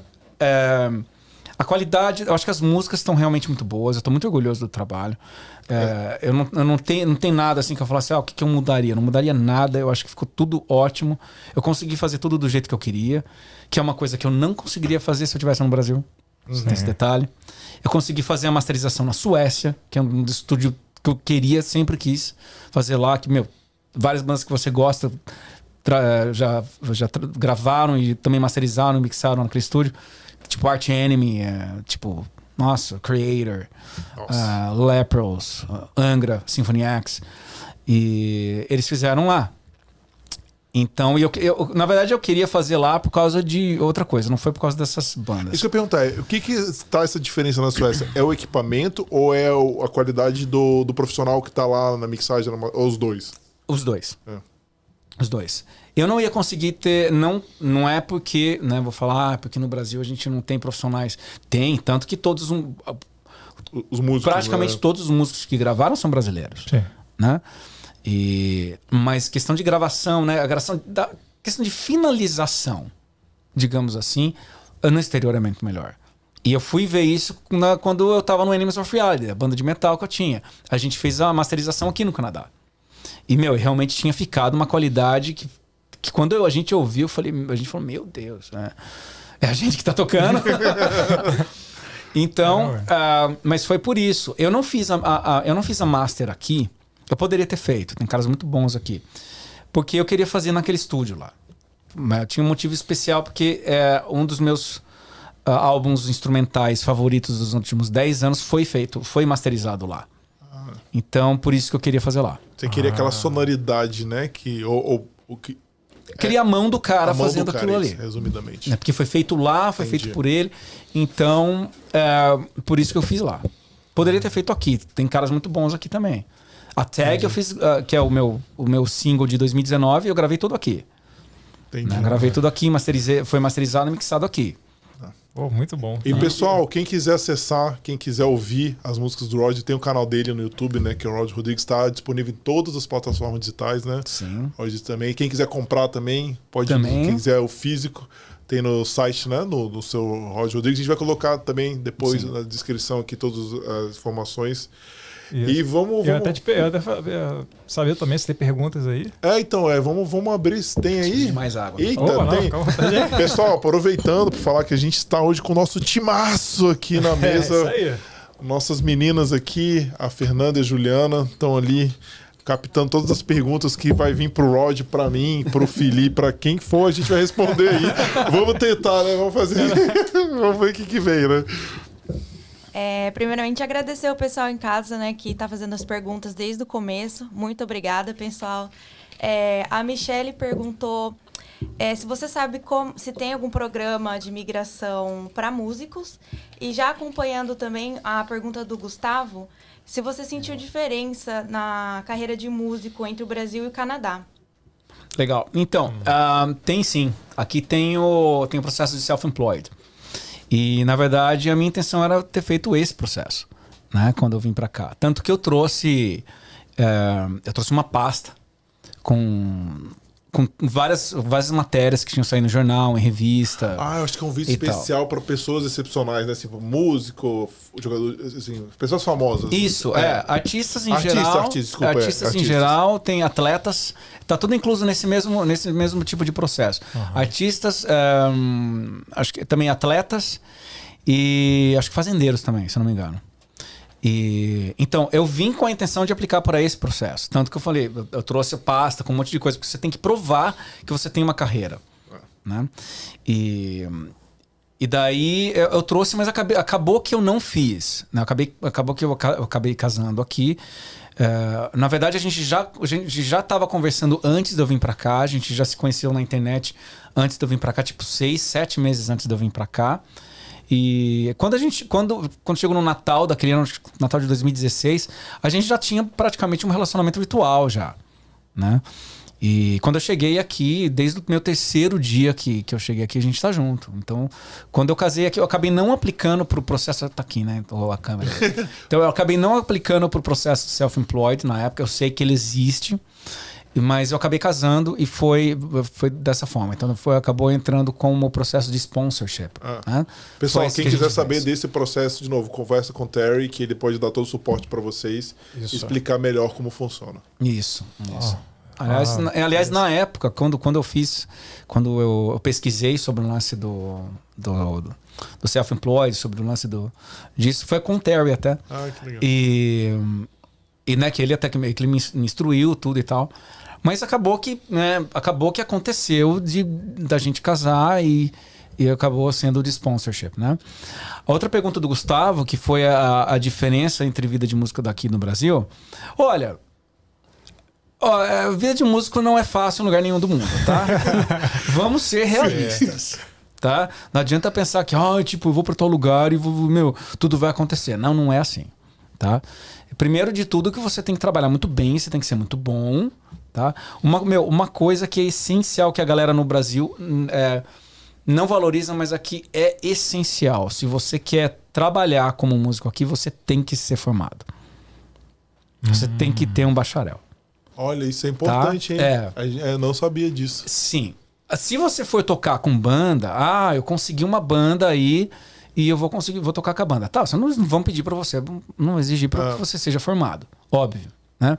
Só que tem outro detalhe. A vida musical daqui é diferente. O cenário musical daqui é diferente. Porque aqui não é como no Brasil, de tipo São Paulo. Né? Que você consegue tocar, como eu falei, eu não sei se ainda tá assim em São Paulo, mas na época que eu morei lá, você conseguia tocar de quarta a domingo. Aqui não é assim, né? Porque também aqui não rola tanto cover quanto no Brasil. O cover no Brasil, ele é uma coisa que está enraizada, talvez, acredito eu, não sei se é uma análise que eu faço, de talvez porque as bandas internacionais não conseguiam ir para o Brasil, né?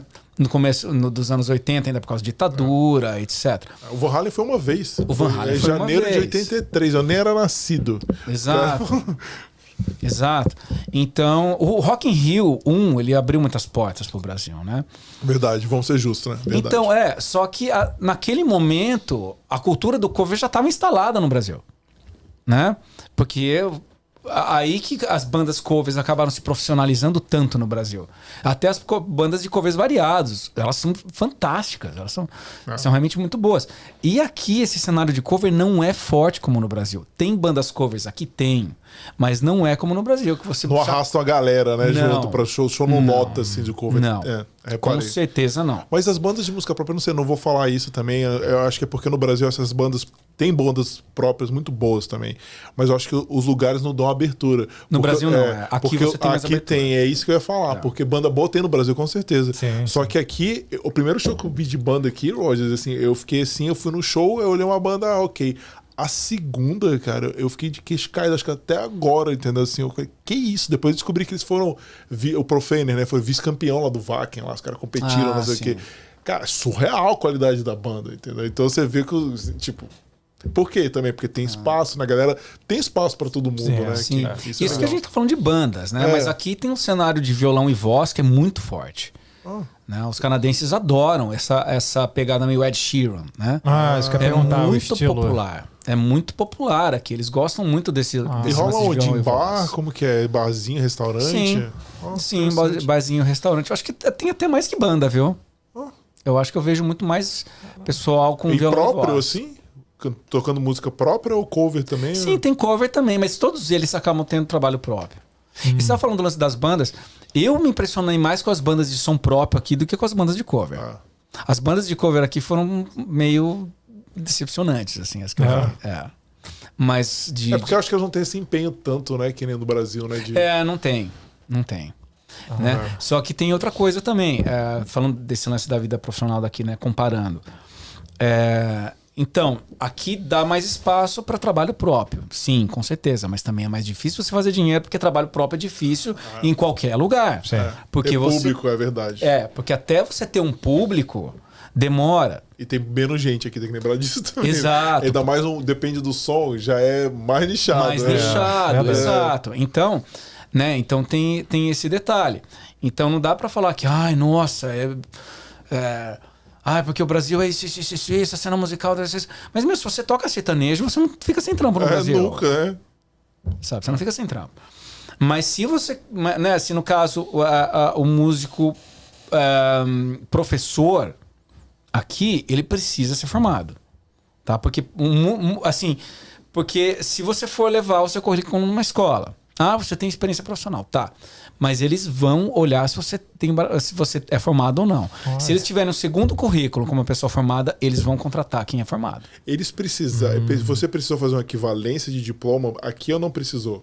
Não, porque... Também, só falar, você é bacharel, ok. Também por causa do... Porque aquela coisa, como eu fiz o processo de sponsorship, eu não precisei traduzir diploma nem nada disso, né? Não, porque algumas profissões você precisa passar pela WS aqui para você... Ou IQAS, né? É verdade, tem várias outras instituições. Para mostrar que o que você está no Brasil é equivalente à profissão no Canadá. Sim. Mas eu acho que no caso do músico, beleza, você tem um bacharel, ok. Um músico não. Mas eu já vi casos assim, quanto mais qualificado em questão, né, de... Não tô falando de... Porque música é complicado você falar de questão de qualificação, porque, por exemplo, tem alguns músicos que eles nunca fizeram faculdade, nem nada, e eles são exímios profissionais, né? Demostendo. Ele não sabe ler partitura. Mas não digo da galera do rock, mas, por exemplo, um cara como Faísca, que é um guitarrista brasileiro.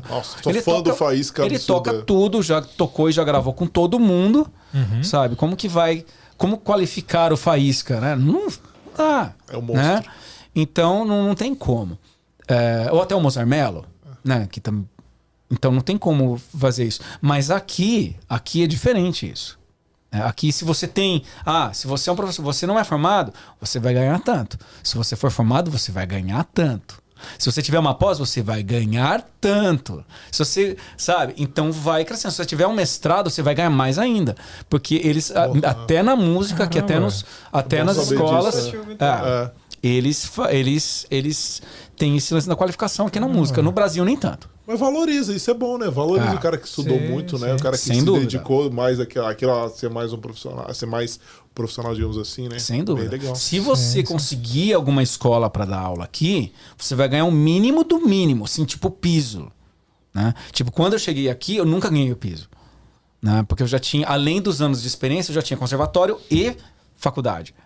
Entendeu? Então, eu nunca cheguei aqui ganhando piso, né? De escola de música. Legal. Tem mais perguntas aí, Juliana? Tem mais uma. A Coração Geminiano perguntou em relação à banda militar que você comentou que toca, se já teve alguma música brasileira que você tocou com eles? Não teve. Na verdade, eles tocaram Garota de Ipanema uma vez. Eu até perguntei para eles se eles queriam que eu tocasse, mas eles falaram que não queriam que eu tocasse. Assim, só porque, tipo, como eu não sou do exército, lá tem um pouco dessas coisas, sabe? Tipo, eles tocam todos fadados, eu não. Né? Mas eles pediram pra você tocar fardado ou não? Não, porque eu não posso, né? Porque eu não sou, é verdade, tem isso, eu né? não posso. Tô viajando aqui. Não pode botar farda se você... eu não posso, mas... Igual o The Wall, né? Então não. Até uma coisa que... A música brasileira no Canadá não é forte. Como é forte na Europa e nos Estados Unidos. Que isso é uma coisa que já teve muita gente me perguntando sobre a música brasileira no Canadá, porque tem muitos músicos no Brasil que eles vivem de música brasileira. Sim. Né? E também tem muitos músicos brasileiros que vivem na Europa ou nos Estados Unidos que continuam vivendo, tocando música brasileira. Aqui não é assim.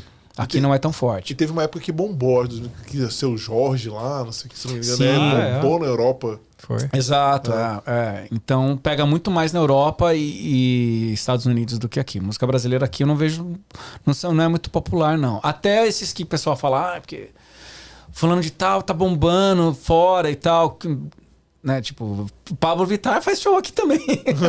Mas faz show para brasileiro, né? Bem restrito, né? Bem restrito. Faz show para brasileiro. Até alguns artistas sertanejos vêm e faz show para brasileiro. Eu acho que só a Anitta mesmo que tá quebrando...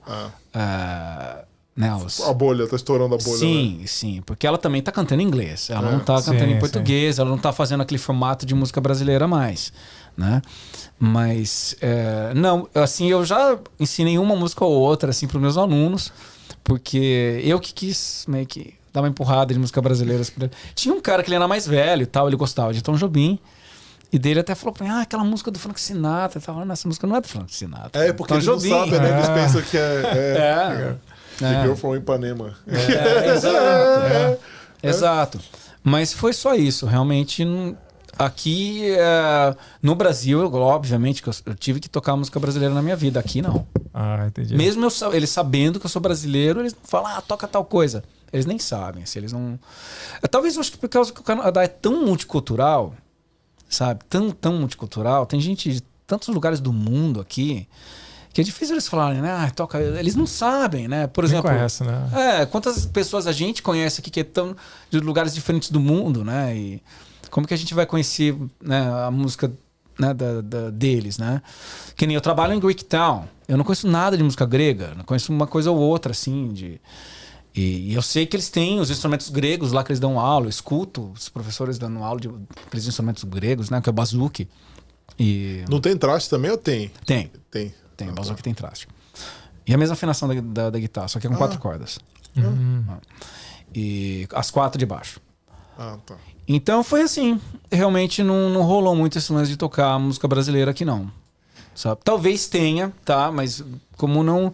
Pra mim, nunca pintou. Nunca foi aquela coisa, pintando esse trampo aqui pra tocar música brasileira. Uma vez, um amigo meu, que ele toca numa banda de baile, ele tava precisando de alguém pra tocar flamenco. E ele pensou que eu tocava flamenco, por eu ser brasileiro. A galera pensou... Nossa, E o Flamengo tem uma técnica toda específica, né, cara? É aquela coisa, né? Ah, o cara é brasileiro, né? Ah, ele fala espanhol. O cara já fala, né? Eu hablo espanhol. Porque tem o Brazilian Day, né? Aqui, eu não sei como que tá, pelo menos tinha. A pandemia avacalhou tudo, né? Que tem a banda toca, mas é que você falou, Sim. nichado o público brasileiro. Nichado, só o público brasileiro mesmo. E Rod, antes da gente fechar, a gente tem um quadro que se chama Sauna Neve. Que aí nesse quadro a gente pede umas dicas para os nossos convidados, né?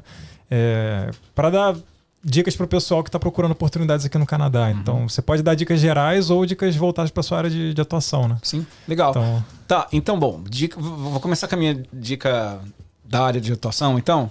Claro. Tá, primeiro lugar, se você pretende sair do Brasil, você é músico, que você pretende vir para cá, eu diria que realmente tenha um curso superior.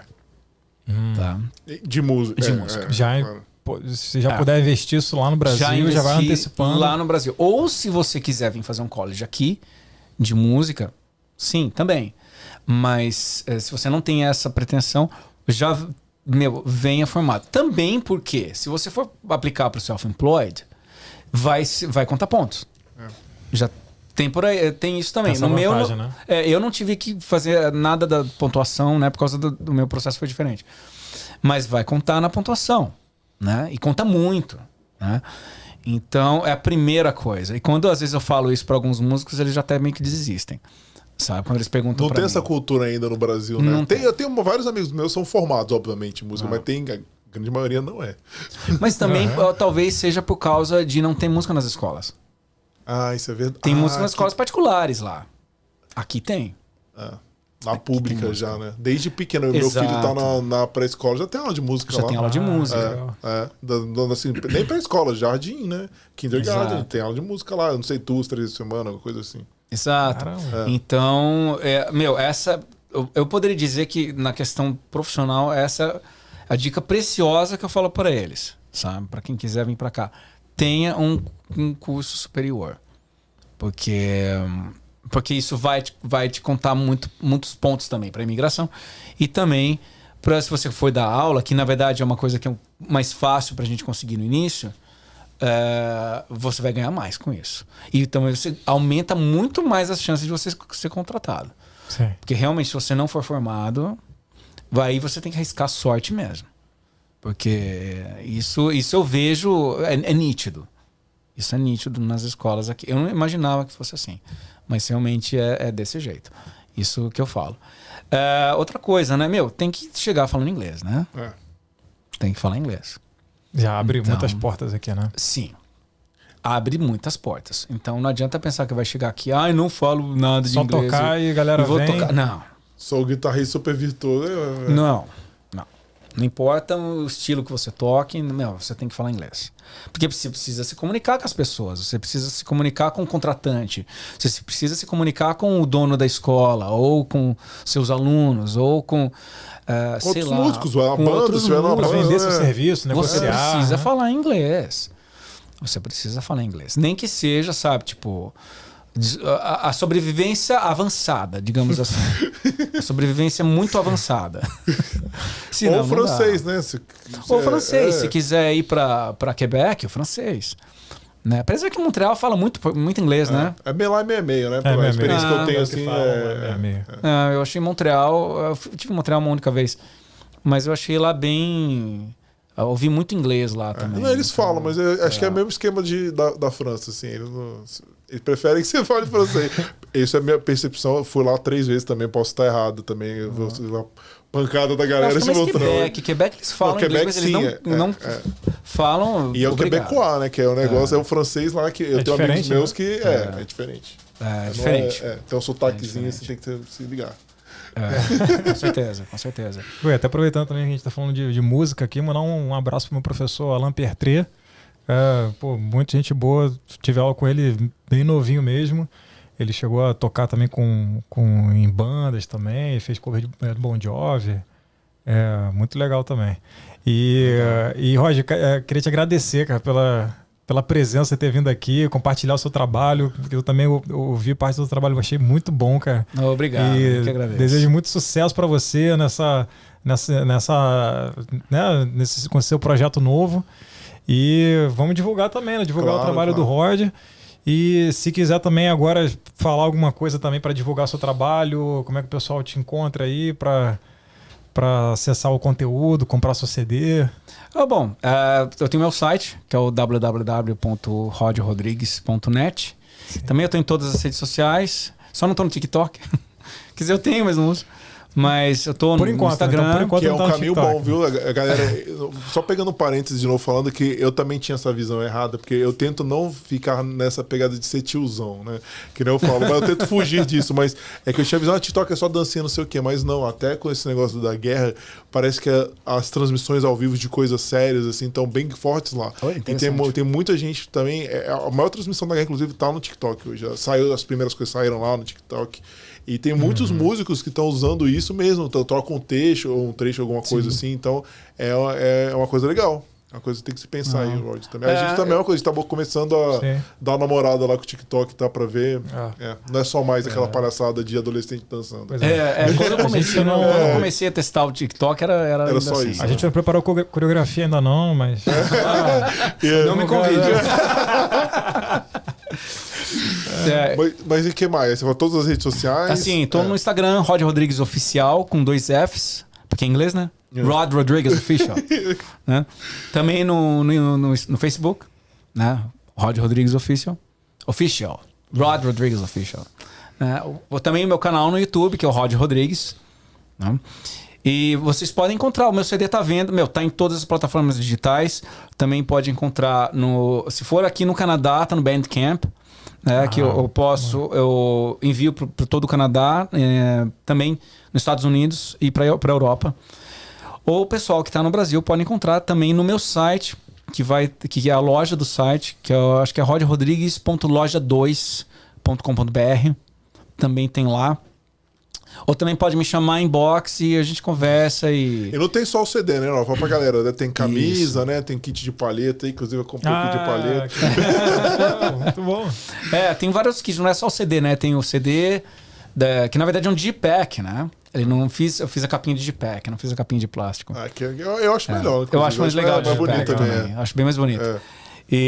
Então, tem o CD, tem palheta exclusiva. Tem tudo vai estar assinado, daí tem na verdade um cartão grande assim, que eu acho que não tem um nome para isso, talvez seria um pôster, né? Mas é um cartão da capa meio grande assim. Daí tem camiseta tá bonita, também. Né? Na verdade eu consegui identificar o conceito da arte. Com certeza tem alguma coisa do Dream Theater aqui. Não tem nada. Não, sério? Nada. Então deixa eu ver. Talvez, mas não. Acho que não, cara. Na verdade, você pode ver que a frente é um garoto. Atrás já é um adulto. Certo? Vê a parte de trás. Vira a parte de trás. É um adulto. Né? A parte da frente, você pode ver, tá na neve. O garoto na neve, ele tá olhando para um quadro que tem um cervo. Que o cervo, ele é um animal que você só encontra no hemisfério norte. Certo? Okay. Então, ele tá olhando para aquele quadro que tem o cervo. E daí depois na parte de trás tem esse cara, né? E ele tá você pode ver que ele tá com rolo de... É o pintor, provavelmente. Pintor. Né? Na frente sou eu vendo o cenário que me aguarda. A parte de trás sou eu, o meu futuro, eu hoje em dia pintando o meu futuro. A porta, o D257 é a porta de entrada. E o D257, na verdade, era a minha senha para eu pegar a minha imigração. Que legal. Daí eu transformei em uma música que chama D257, que na verdade ela é o acorde de Ré com nona e sétima. Por isso são dois, que legal, cara. Nossa, é cheio de significado. Tem uns easter eggs aqui, então. Tem mais coisa. Veja quantos balões tem no céu. Calma aí. 1, 2, 3, 4, 5, 6, 7, 8, 9, 10, 11, 12. Tem um na frente. Sim, 13. 13. Quantas províncias a gente tem no Canadá? Tudo é um conceito mesmo. É conceitual. Caramba, que até legal, as músicas, não tem letra, mas os nomes são todos... o Woodbine na hora que eu vi. Foi inspirado num pôr do sol que teve em 2018. Aqui. E daí eu tava lá na praia, eu vi aquele pôr do sol. Meu, aquela semana saiu aquela música praticamente. Não, e assim, tem os clipes, né? O pessoal também acessa no canal do YouTube, o Dubai Sunset, tá tudo lá, né? A Premier Experience também é fantástica também. Galera que gosta aí do tipo de som instrumental, então de guitarra bem feita. Pessoal, procurem lá, o trabalho do Rod Rodrigues tá muito bom. E mais uma vez, Rod, obrigado mesmo por ter vindo aí. A gente agradece demais. Foi a nossa cobaia aqui, né? Nossa primeira live aqui, né? Isso foi muito legal. Ele topou esse desafio pra gente também, galera. Então, desculpa alguma coisa aí que a gente ainda tá aprendendo, né? Tá sem calma, isso aqui, mas a gente vai pegando o ritmo. E obrigado pra quem assistiu aí ao vivo com a gente. Obrigado, galera, que vai assistir também. Tem muita coisa legal vindo aí pela frente, né? Recentemente foi sorteada a mentoria. Isso, a gente teve o primeiro sorteio da mentoria. Lá foi inclusive foi a Michelle. Um beijo pra Michelle, também pro marido dela, Gustavo. Se não me engano, posso estar confundindo o nome. Mas... Cuidado, hein? Mas eles foram... Foi bem legal a conversa, né? Foi bem legal, a gente tentou orientar ele da melhor forma possível. A gente vai sortear outra, a gente ia sortear hoje, mas nessa correria a gente não conseguiu. Mas vamos sortear em breve nas outras lives, assim, com mais calma, com menos estresse de equipamento e tudo. A gente vai sortear outra mentoria com calma. Então é isso, pessoal. Se inscreve no canal, dá like, acompanha a gente em todas as redes sociais, no Facebook, a gente tá até no LinkedIn agora, tá no TikTok também. E as coisas vão começar... a gente está investindo mais nas redes sociais agora, tem uma agência trabalhando com a gente, então muita coisa boa vai vir pela frente. Então obrigado por quem ficou aí até o final. E é isso. Até mais. Forte abraço.